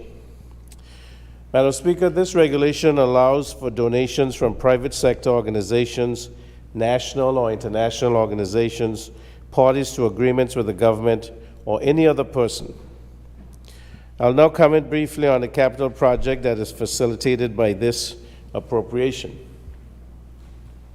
Madam Speaker, it is intended that the Capital Development Fund receive funds with a total of $1,487,640 EC dollars from a donor and the consolidated fund, in accordance with Section 2 of the Capital Development Fund regulations, to provide for expenditure related for a new classroom block and information technology lab at the Vivian Vanderpool Primary School.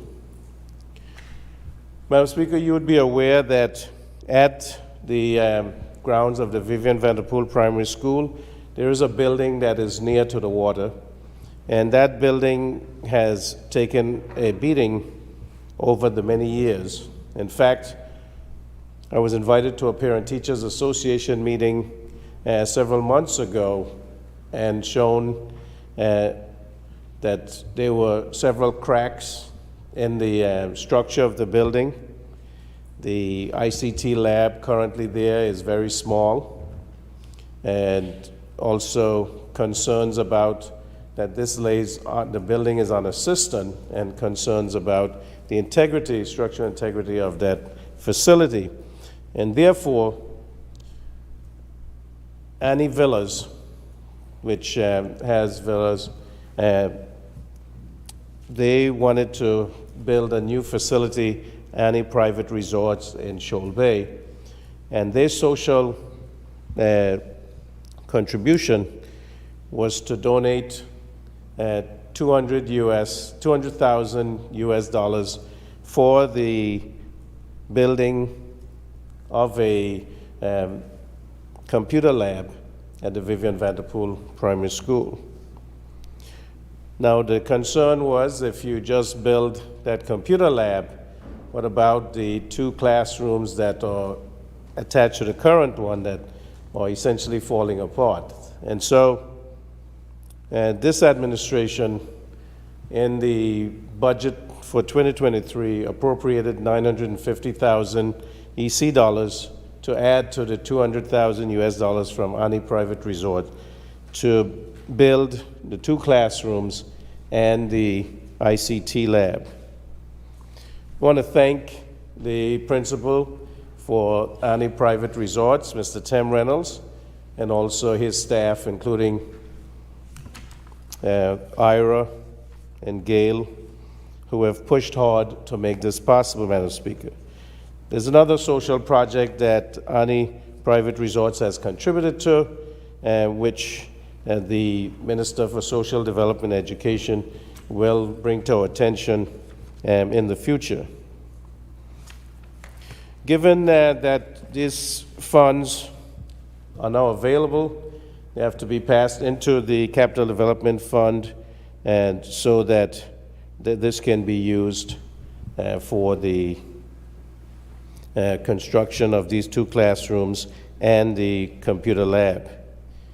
And the contribution from the Consolidated Fund in the amount of the 950,000 EC dollars was appropriated in supplementary budget number 1, which was approved earlier this year in the House.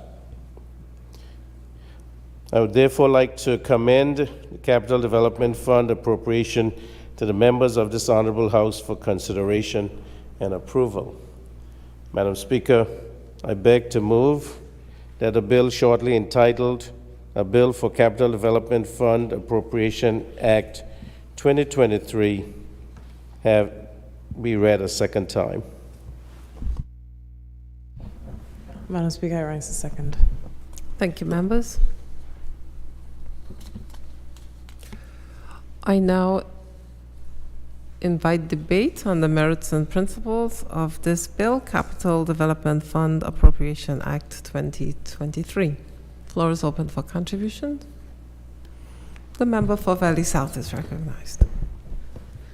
Madam Speaker, I rise to give my very obvious support to this bill. The Capital Development Fund was a priority for this administration, given our aspirations to develop capital infrastructure on this island and to be able to respond to the needs of our communities in relation to development.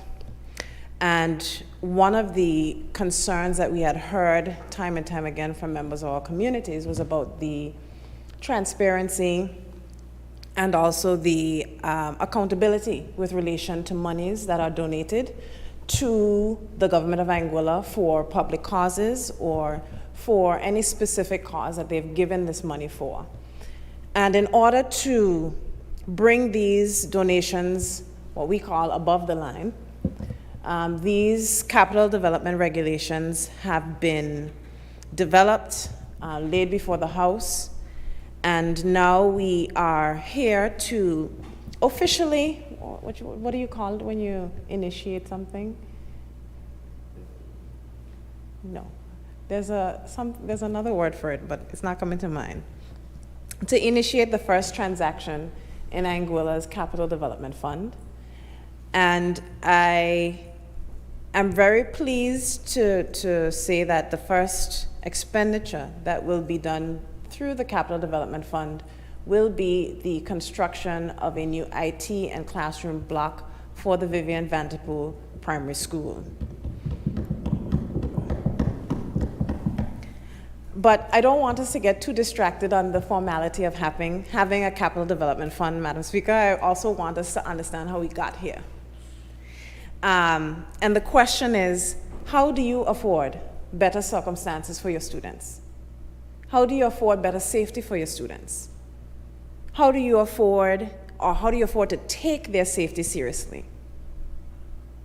And the only reason why we were able to get to this point, Madam Speaker, to say in response to the community at the Vivian Vanderpool Primary School when they called the Premier and myself to a meeting and said, it is of dire concern to the people of this constituency that we do not have our students in an unsafe block with cracks in the columns, sea water that is coming into the building, having to evacuate our students through the back of a pickup truck pulled up to the door of the school building.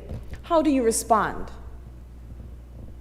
That's going to be a very key question that's going to run a through line, Madam Speaker, I think throughout the next couple years. How do you respond? And the question, because the reality was, at that point in time, Anguilla had no means to respond. There was no money. And all of these things, all of the aspirations of the people of Anguilla, they cost money too. They cost money too.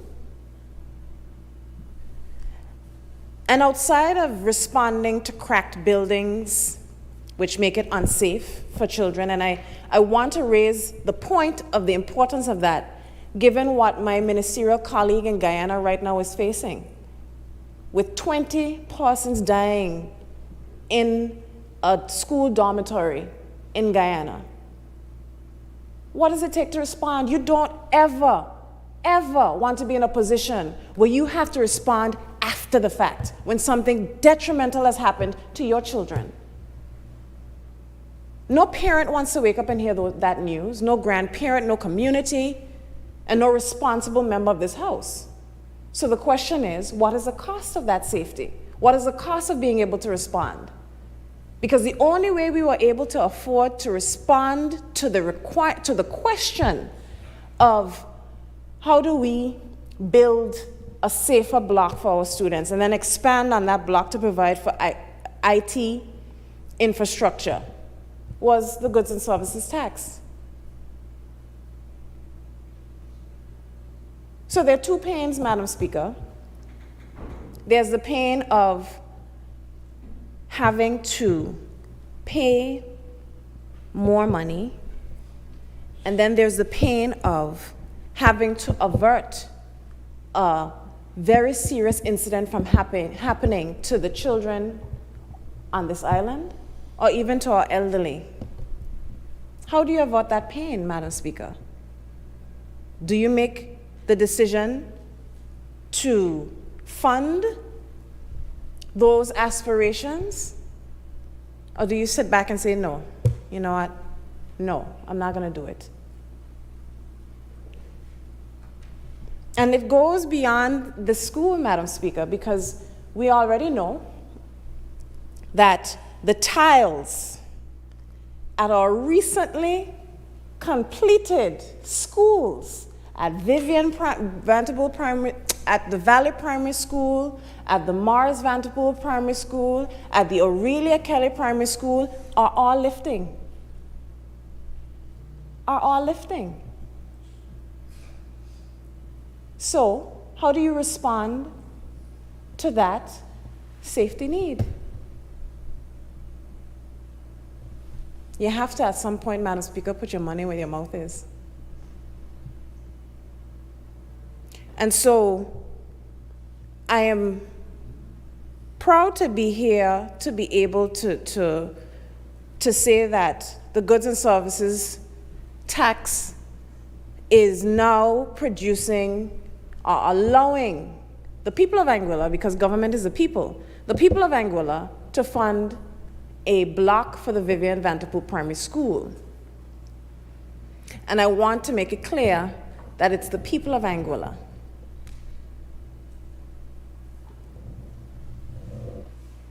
My contribution was intended to be actually shorter than this, so I just want to say, Madam Speaker, that I stand to endorse the Capital Development Fund Appropriation Act 2023. And as we move forward in this year, and we have many more donations that will be given for the improvement of our education facilities or sports facilities, that we see the vision of the Premier in getting this Capital Development Fund done as a welcome step in a new direction to increasing the transparency and accountability of donations that take place within Anguilla, funded both by donors and by the people of Anguilla. Thank you very much, Madam Speaker. Thank you, Honourable Member. Are there any other contributions to this bill? If there are no other contributions, I invite the mover to respond, please. Thank you, Madam Speaker. Certainly, I want to thank the Minister for Social Development and Education, the member for for Valley South, for the timely contribution, and certainly for endorsing this Capital Development Fund Appropriation Act 2023.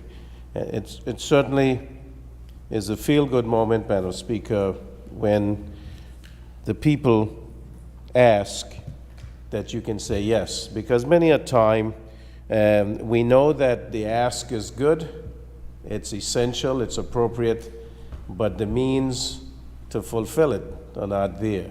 And that puts you in a bad stead, especially as someone representing the community, Madam Speaker. And so I am happy on a personal level that my alma mater, we can do something to improve the surroundings and improve the facilities for those students who are now there and those to come who can benefit from this institution, which I can say was instrumental in me being where I am. And so again, I want to thank all the members, and I would ask that you vote aye when the time comes for this bill. Thank you. Thank you, Honorable Member. It has been moved and seconded that a bill shortly entitled A Bill for Capital Development Fund Appropriation Act 2023 be now read a second time. Those in favor say aye. Aye. Those against say no. The ayes have it. I call upon the clerk to read the bill a second time. An act to provide for the appropriation of funds for the financial year ending the 31st day of December 2023 to build a new classroom block and technology lab at the Vivian Vanderpool Primary School. Under Rule 45 of the House of Assembly Rules of Procedure 2021, the bill now stands referred to a committee of the whole Assembly to be considered clause by clause. Assembly in committee.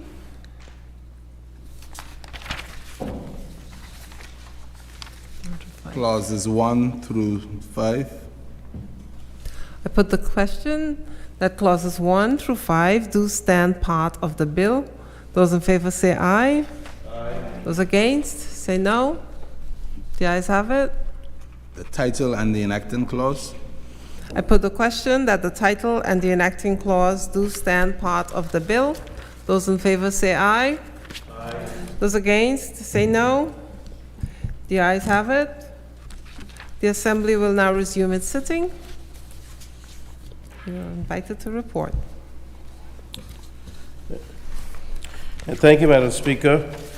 Madam Speaker, I wish to report that a bill shortly entitled A Bill for Capital Development Fund Appropriation Act 2023 has passed through committee stage without amendment and is ready for its third reading.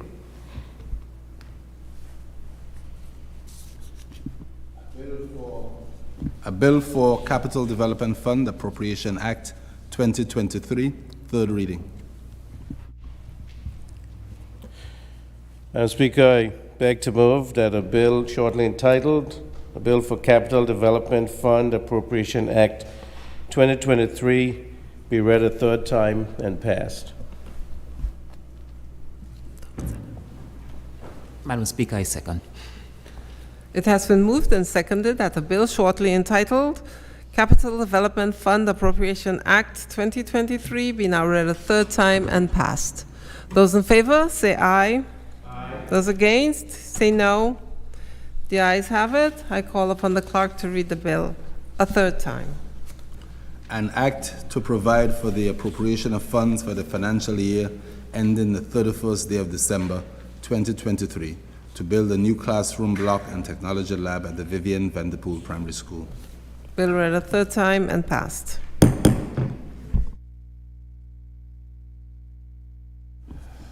A bill for Proceeds of Crime Amendment Act 2023, second reading.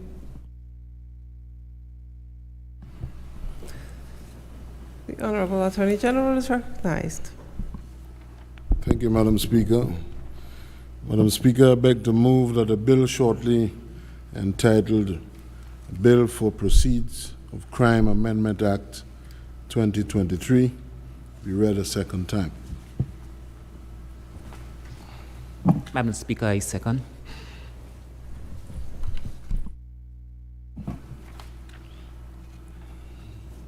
Many thanks.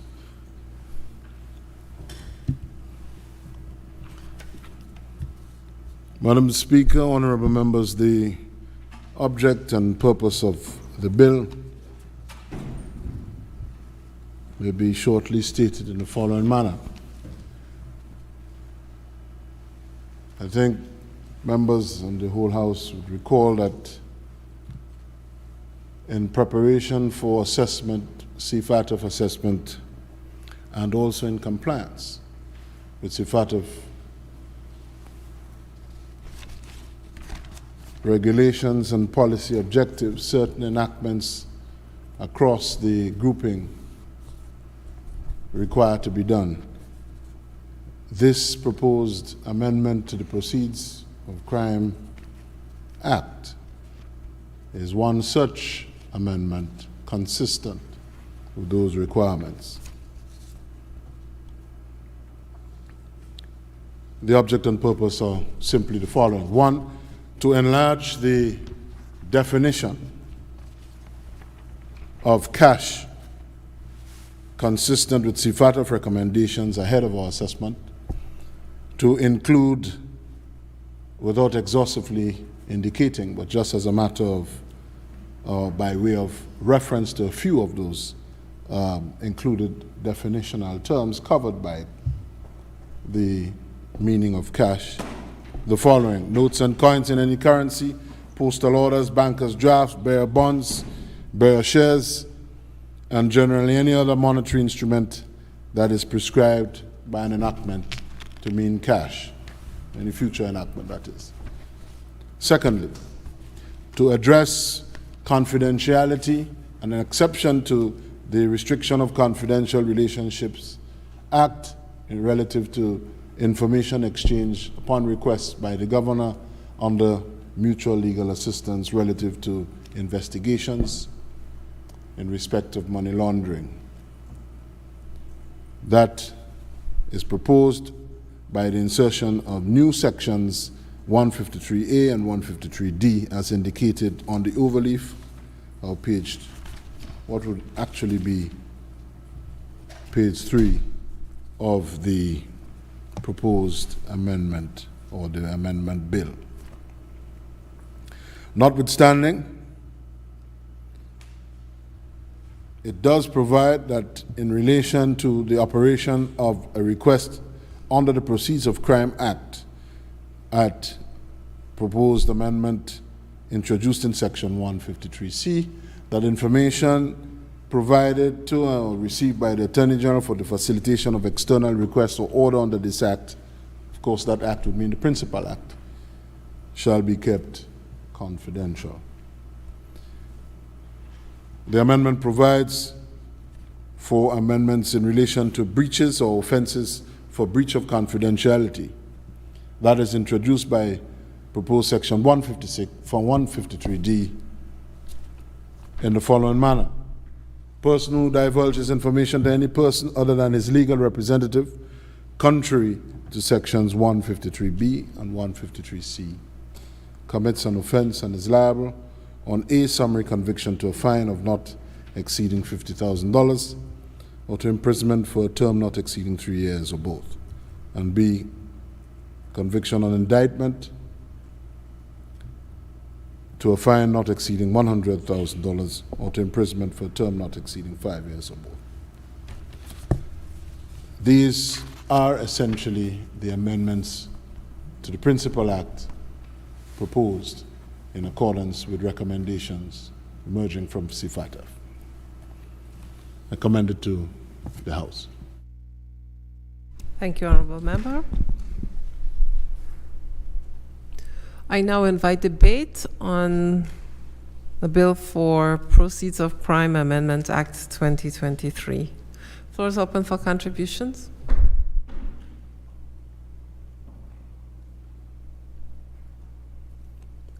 If there are no contributions, I invite the mover to respond, please. Grateful, Madam Speaker. I'm grateful also to honorable members for their support. I take it by the silence of members, they have digested the proposed amendment and are happy to endorse it moving forward. That being the case, Madam Speaker, I have very little further to add. Thank you, Member. It has been moved and seconded that a bill shortly entitled A Bill for Proceeds of Crime Amendment Act 2023 be now read a second time. Those in favor say aye. Those against say no. The ayes have it. I call upon the clerk to read the bill a second time. An act to provide for the confidentiality of information exchange pursuant to an external request under the Proceeds of Crime Act, Revised Statutes of Anguilla, Chapter P98. Thank you. Under Rule 45 of the House of Assembly Rules of Procedure 2021, the bill now stands referred to a committee of the whole Assembly to be considered clause by clause. Assembly in committee. Clauses 1 through 3. I put the question that clauses 1 through 3 do stand part of the bill. Those in favor say aye. Aye. Those against say no. The ayes have it.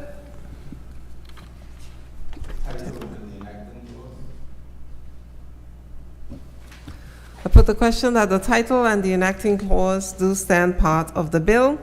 Those in favor say aye. Aye. Those against say no. The ayes have it. The Assembly will now resume its sitting. You may report.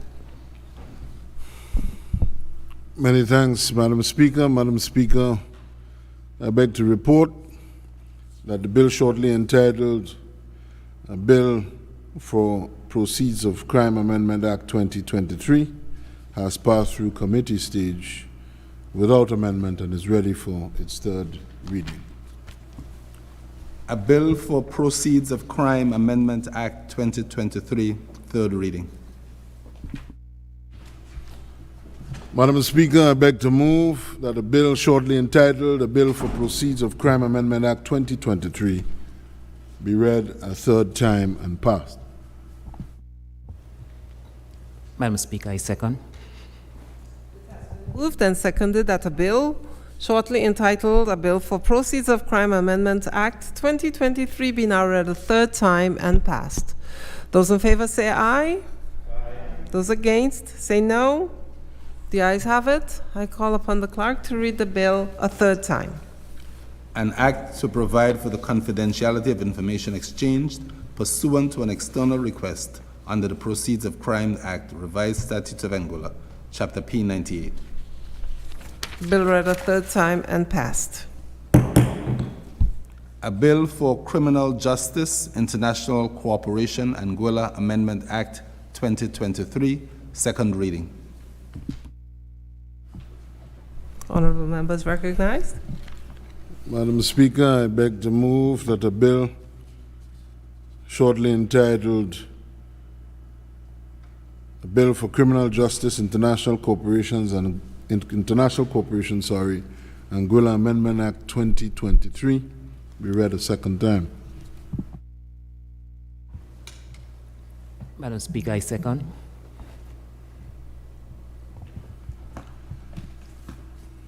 Once again, Madam Speaker, I thank you for the opportunity to pilot this amendment. Honorable members, this amendment,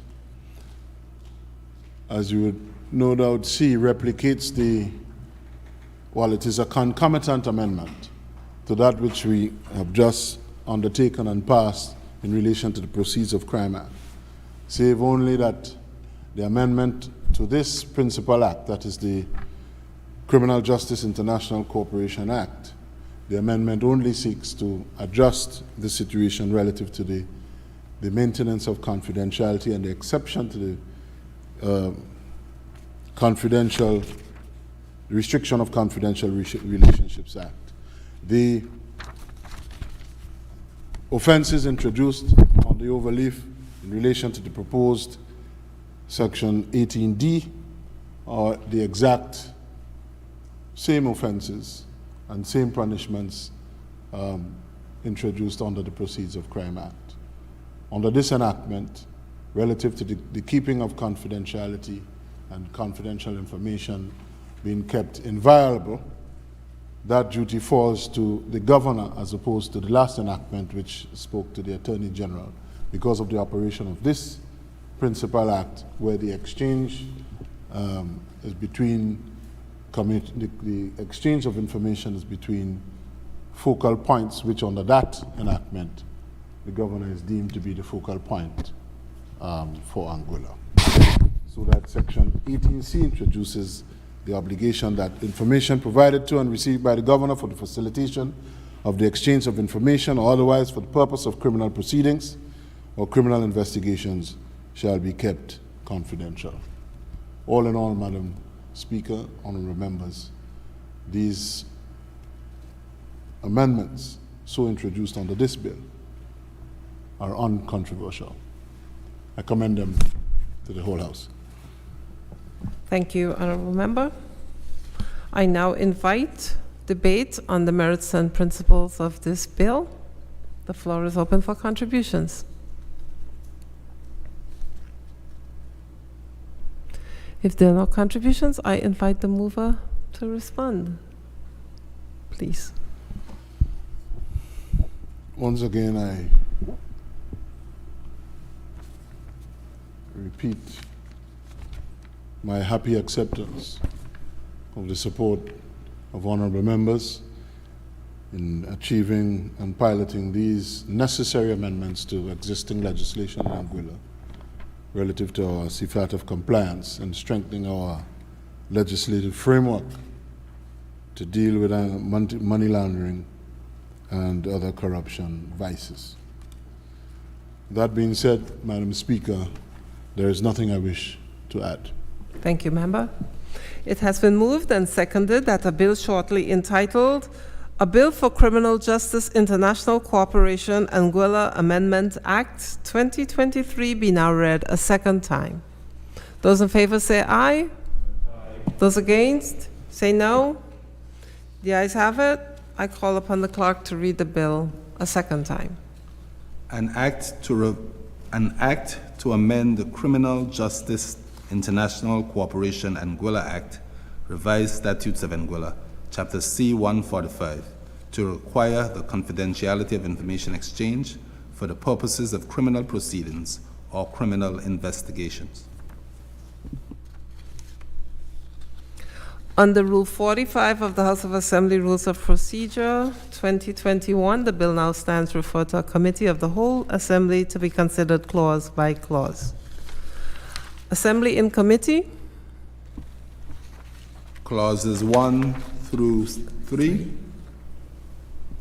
I put the question that clauses 1 through 3 do stand part of the bill. Those in favor say aye. Those against say no. The ayes have it.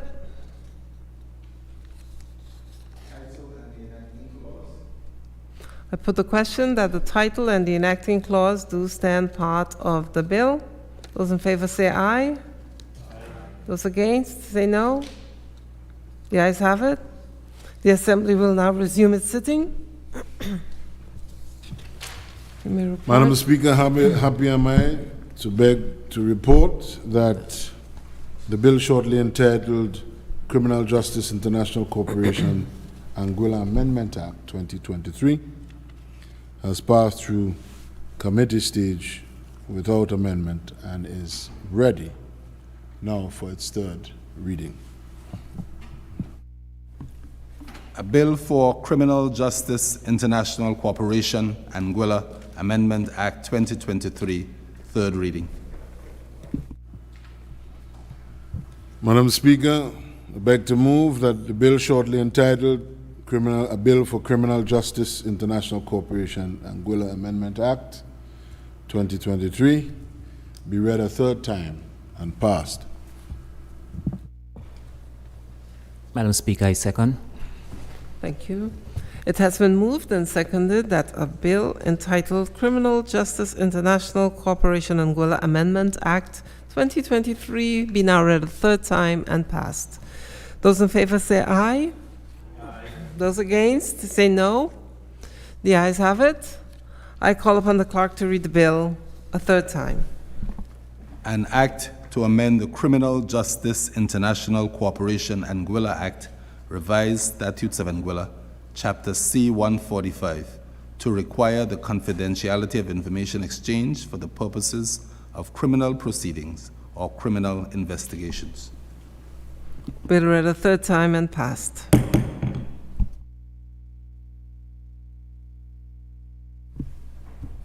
A bill for Counter-Terrorism Act 2023, first reading.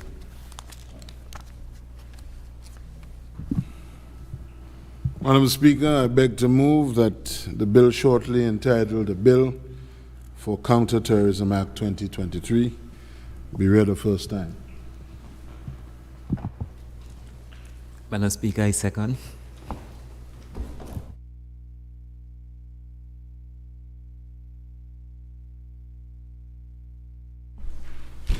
It has been moved and seconded that a bill shortly entitled A Bill for Counter-Terrorism Act 2023 be read a first time. Those in favor say aye. Those against say no. The ayes have it. I call upon the clerk to read the bill a first time. An act to make provisions for offenses related to terrorism, including fundraising for and the financing and support of terrorist activities, running terrorist training activities, and encouraging terrorism, and to make connected provisions. Bill read a first time.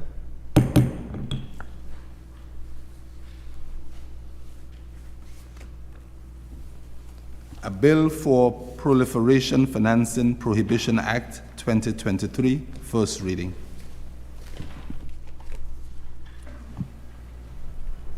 Madam Speaker, I beg to move that the bill shortly entitled A Bill for Proliferation Financing Prohibition Act 2023 be read a first time. Madam Speaker, I second. It has been moved and seconded that a bill shortly entitled A Bill for Proliferation Financing Prohibition Act 2023 be read a first time. Those in favor say aye. Aye. Those against say no.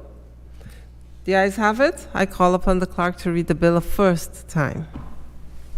An act to make provision for the prevention of the proliferation of weapons of mass destruction and to ensure the implementation of financial measures relating to counter-proliferation resolutions of the United Nations and to provide for other matters connected therewith.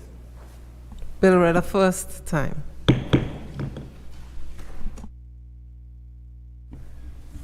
Private members' bills? None. Private bills? None. Other orders of the day? I now invite members who wish to speak to the people of Anguilla and offer Anguilla Day wishes to do so at this point. The Honourable Member for Sandy Hill is recognized. Yes, thank you, Madam Speaker. Madam Speaker, as Leader of the Opposition, I have the opportunity to bring remarks to the people of Anguilla on Anguilla Day.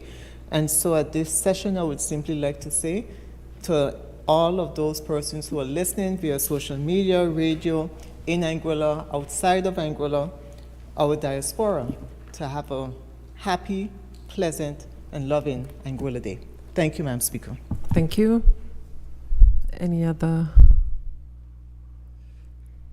Member for Road North. Thank you again, Madam Speaker.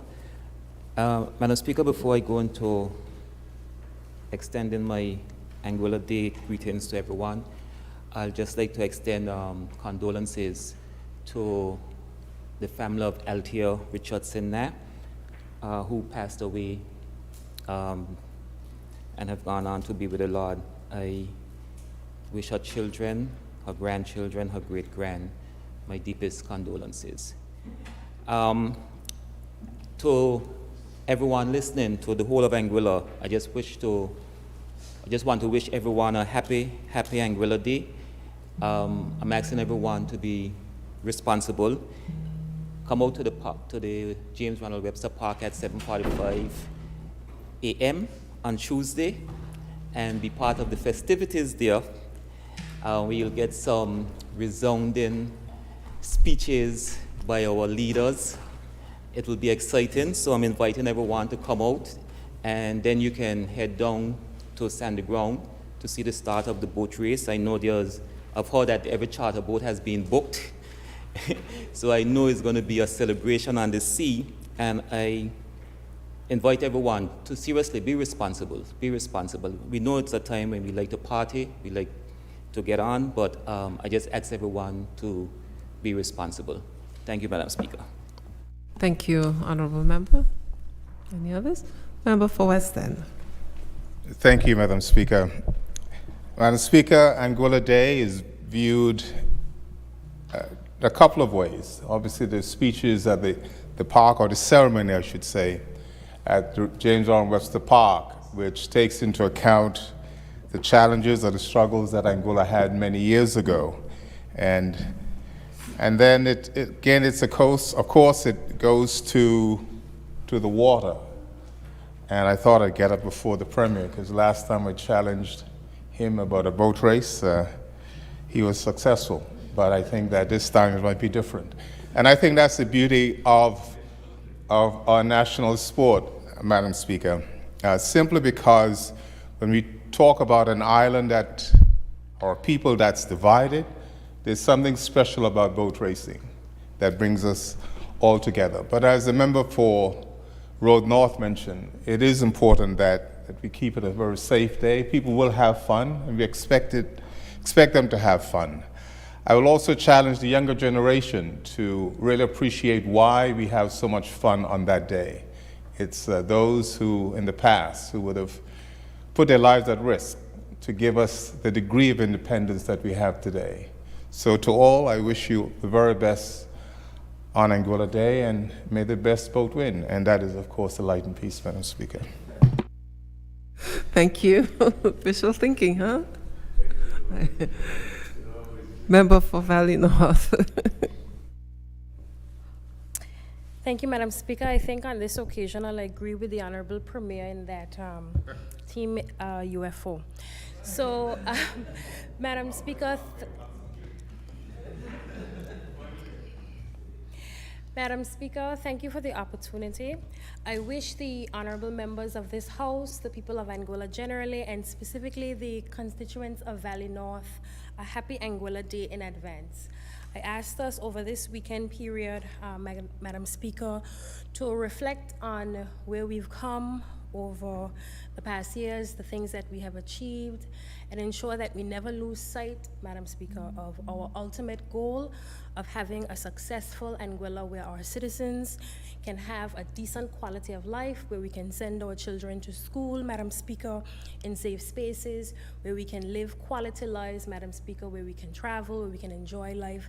Madam Speaker, on this Anguilla Day, I wish to thank those that came before me, those that paved the way for us to be here today, Madam Speaker.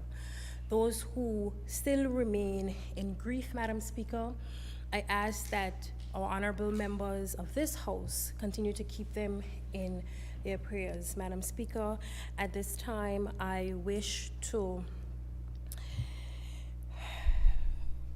extend sincerest condolences to the families of Mabel Gums, Madam Speaker, the families of Garmon Greenaway, Madam Speaker, and the families of Vonal Wunche Richardson, who this Anguilla Day, Madam Speaker, won't be able to celebrate freely because they will all have heavy hearts and heavy minds. Thank you, Madam Speaker.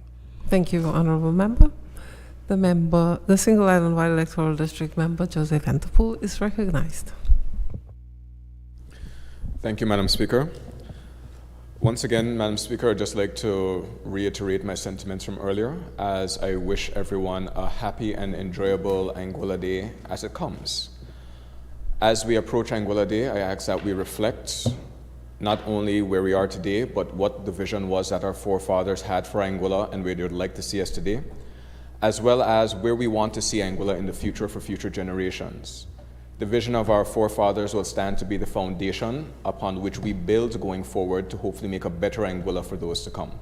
So as we enjoy this weekend, safely, responsibly, and compassionately, I ask that we take a moment of reflection so that we can plan and chart that way forward, Madam Speaker. Madam Speaker, for those who are continuing on in times of grief at this time, we ask that God's blessings, His guidance, His compassion also be bestowed upon you. It's a tough time, but time is the greatest healer.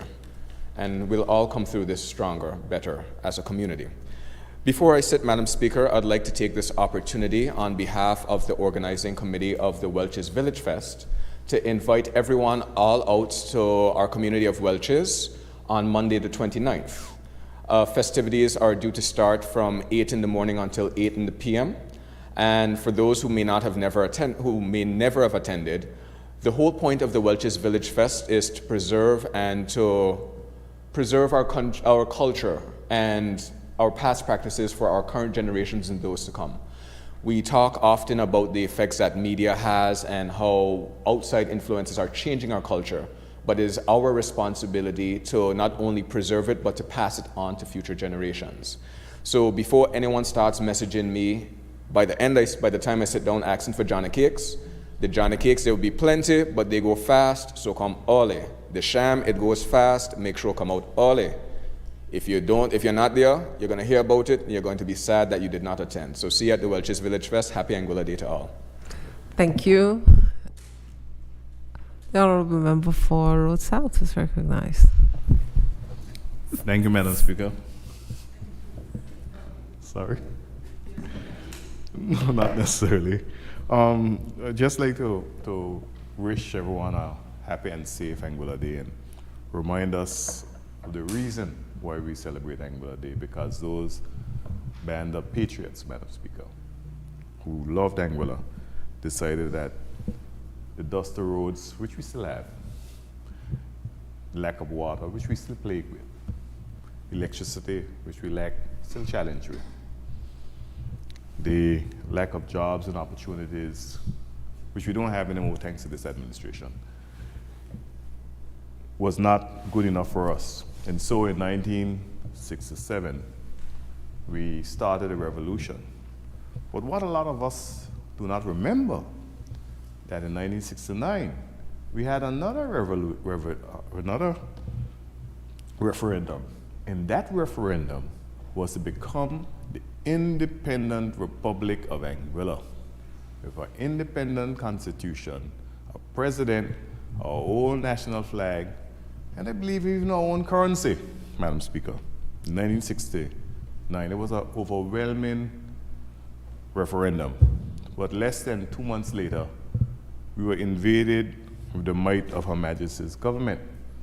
And I'll use this language. Some people may not like this language. We were recolonized. And from that day on, we had discussions and negotiations with Her Majesty's government to look at development for Anguilla, road development, water networks, school, hospitals, electricity development, and all of these sort of developments leading up to 1976, Madam Speaker, the Island Council as you know it. And it was agreed that all of these things would be done. I won't go too much into the agreement at this point and what happened thereof. But what I can say is that post-1976, between the years 1976 and the years 1984, our national sport was considered voting and boating.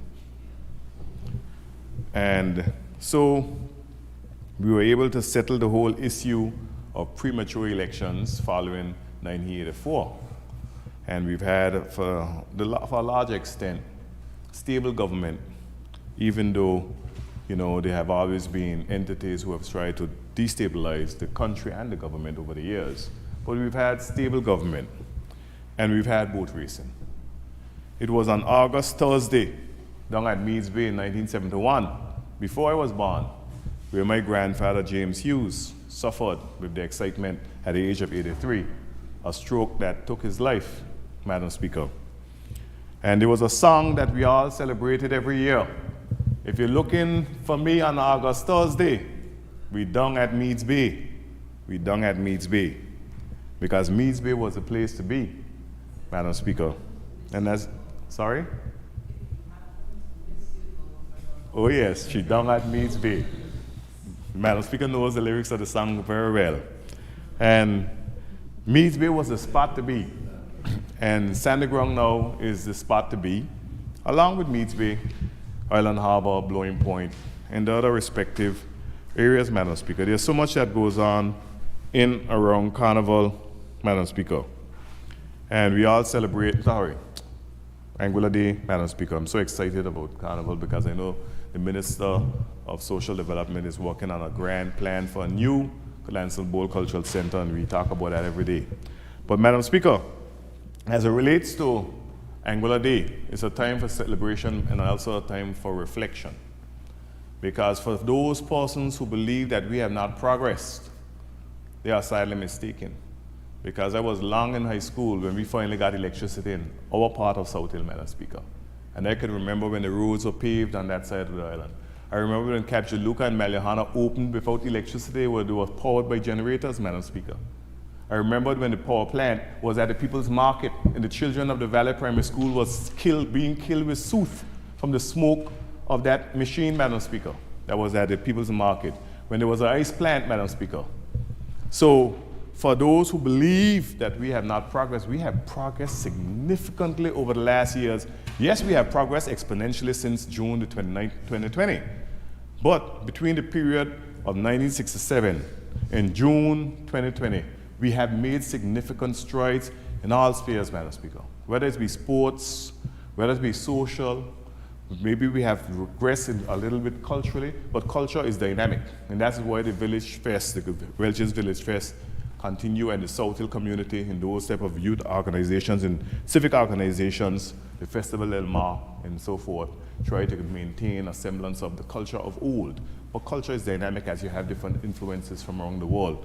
But Anguilla Day is important to us, and the boat racing is critical to us. And while I speak of the boat racing, I would like to plead, to beg, to admonish the employers of persons who race on these boats to give the time off with pay for these persons who make it great for Anguilla Day, Madam Speaker, because it comes back to you. We benefit from it from a tourism standpoint and everywhere else. So I'm pleading to you to allow those persons who race on these boats, Madam Speaker, for free.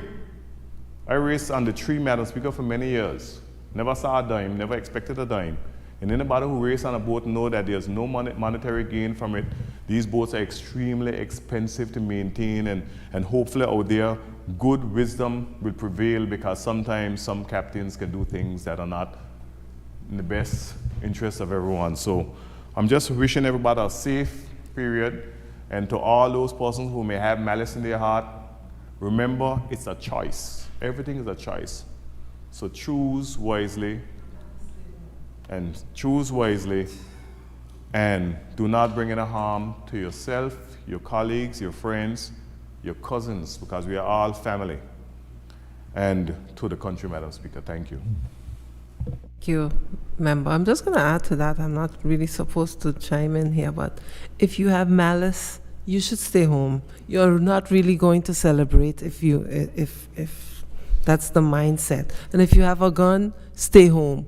You're not going out with a gun to celebrate and have fun. Stay home if you're going to do that.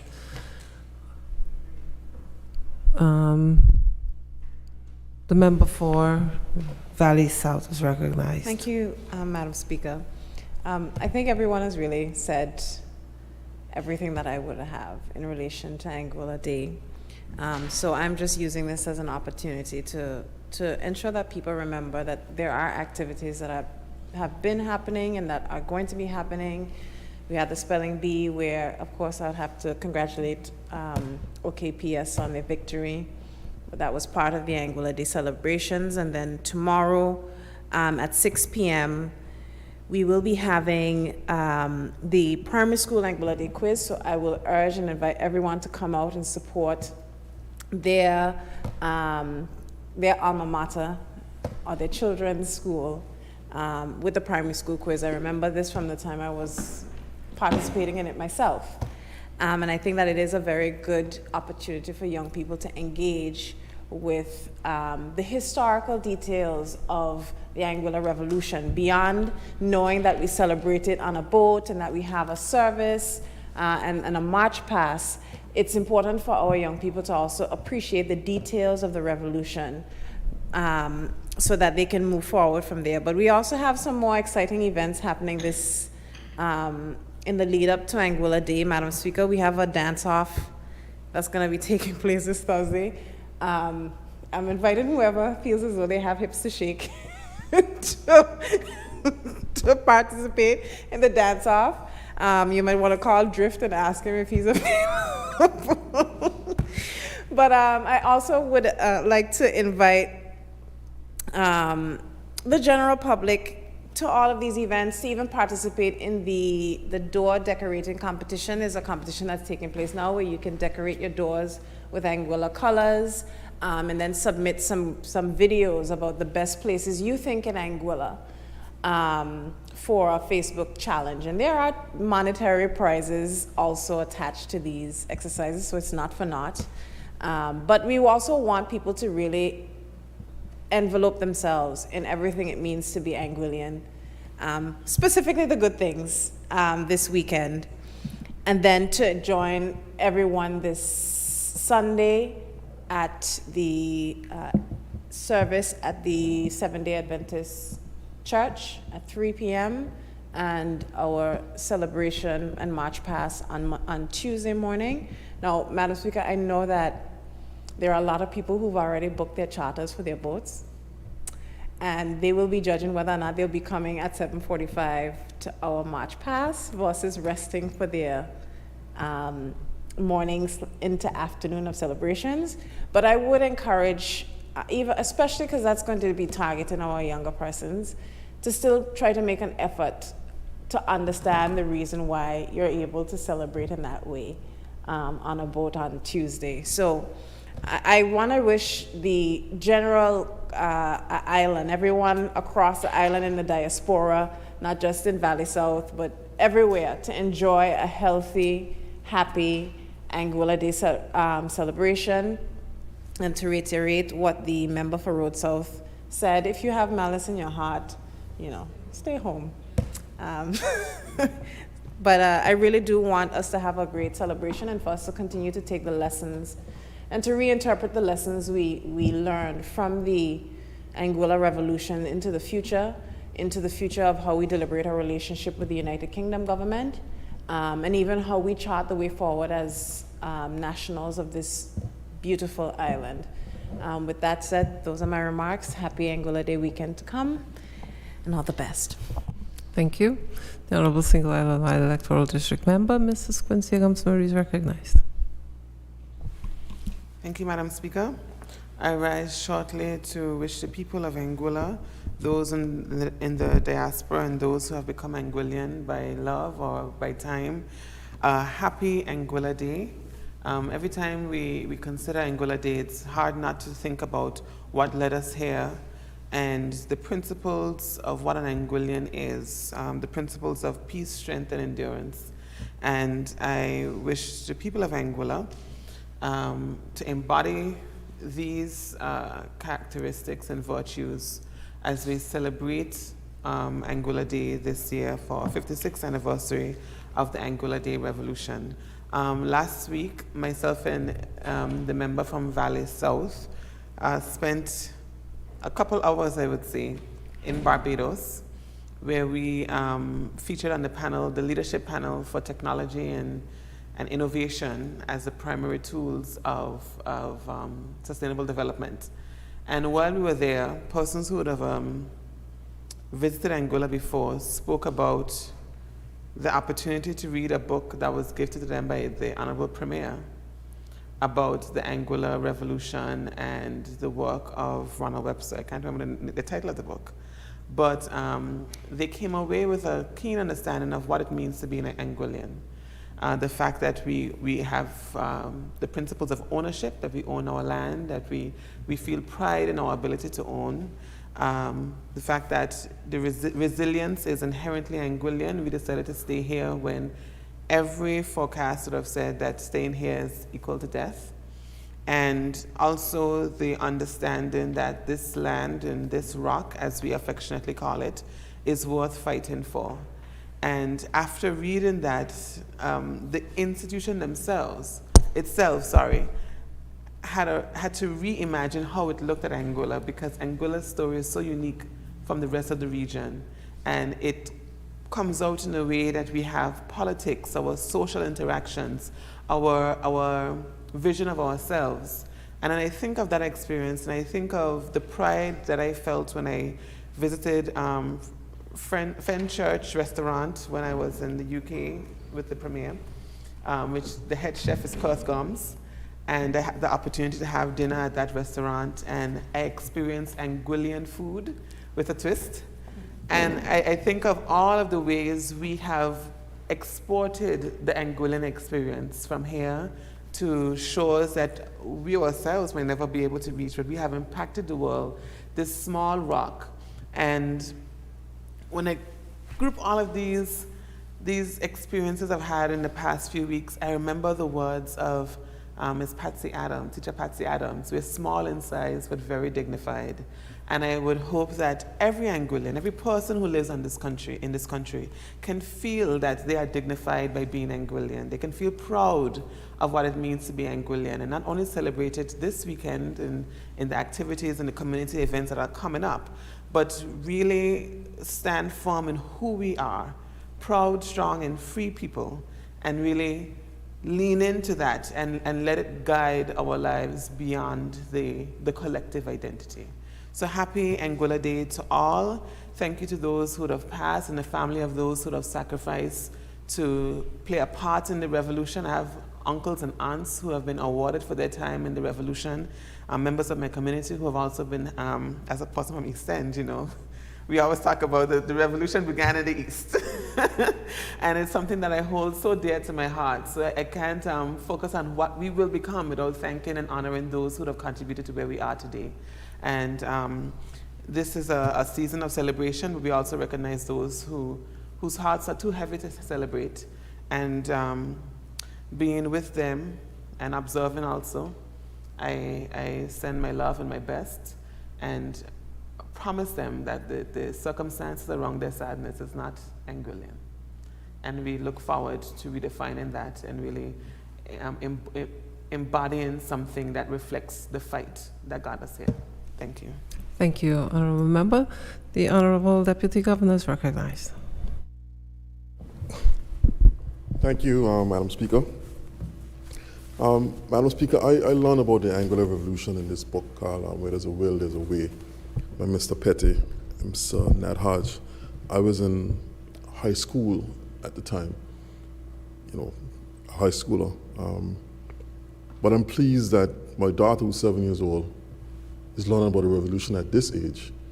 She's doing a presentation at her school. All of her classmates have to come and talk about what they've learned about the revolution. And she's been asking lots of questions of myself, her mom, and her grandmother about the revolution, what it was about, the persons involved. And my only point I wanted to make this morning, Madam Speaker, is I would like to encourage all of us as older folks, people who have some knowledge or idea of the revolution, to try as much as possible to talk to younger persons, get them a copy of that book, but make sure that they are well aware of the circumstances of the revolution so they can get a much better understanding at a much earlier age than I was.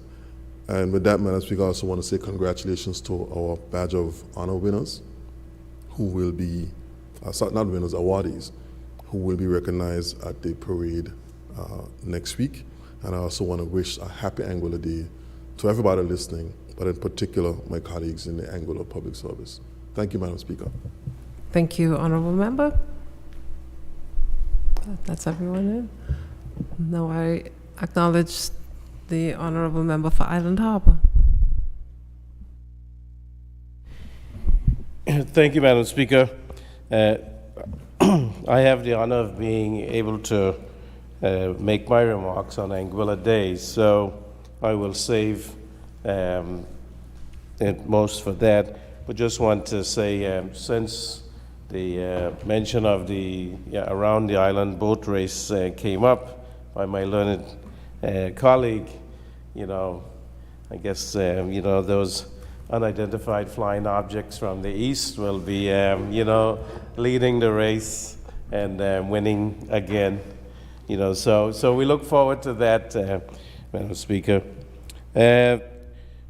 Also, the book that was mentioned by the Single Island Wide elected member is Revolutionary Leader by James Ronald Webster.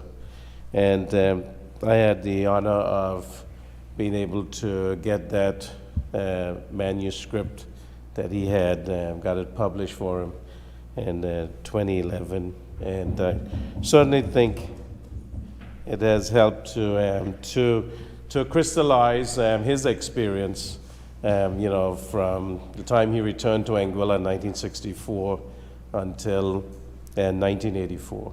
And, we do know that, the father of the nation made a great contribution to this country, and that should never be forgotten, Madam Speaker. And all the forebears, the revolutionary heroes, and even those who will be awarded this Anguilla Day, we want to thank them for their sacrifice and the service, because this country is worth saving, Madam Speaker, and that's why I think all of us have put ourselves up to be considered and elected by the people so that we can carry on the legacy of this great nation. Small in size, but great in its potential and the impact. So those who mourn and the families of those and those who are sick, Madam Speaker, just wishing them God's richest blessings and healing powers.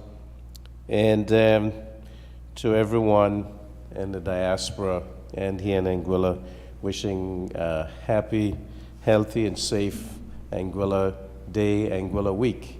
I thank you. Thank you, Honorable Member, and I'll just join everyone in saying Happy Anguilla Day to every Anguillian on the planet, whether you are Anguillian by birth or any other means. Happy Anguilla Day. I'm hoping that I'll see every school child from Anguilla that goes to school in Anguilla at the parade on Tuesday. And with that said, I'll just say let's keep the spirit of the revolution alive. Thank you, members. Happy Anguilla Day. Adjournment. Madam Speaker, I rise to beg that this Honorable House be adjourned until Tuesday, June 13th, 2023 at 10 a.m.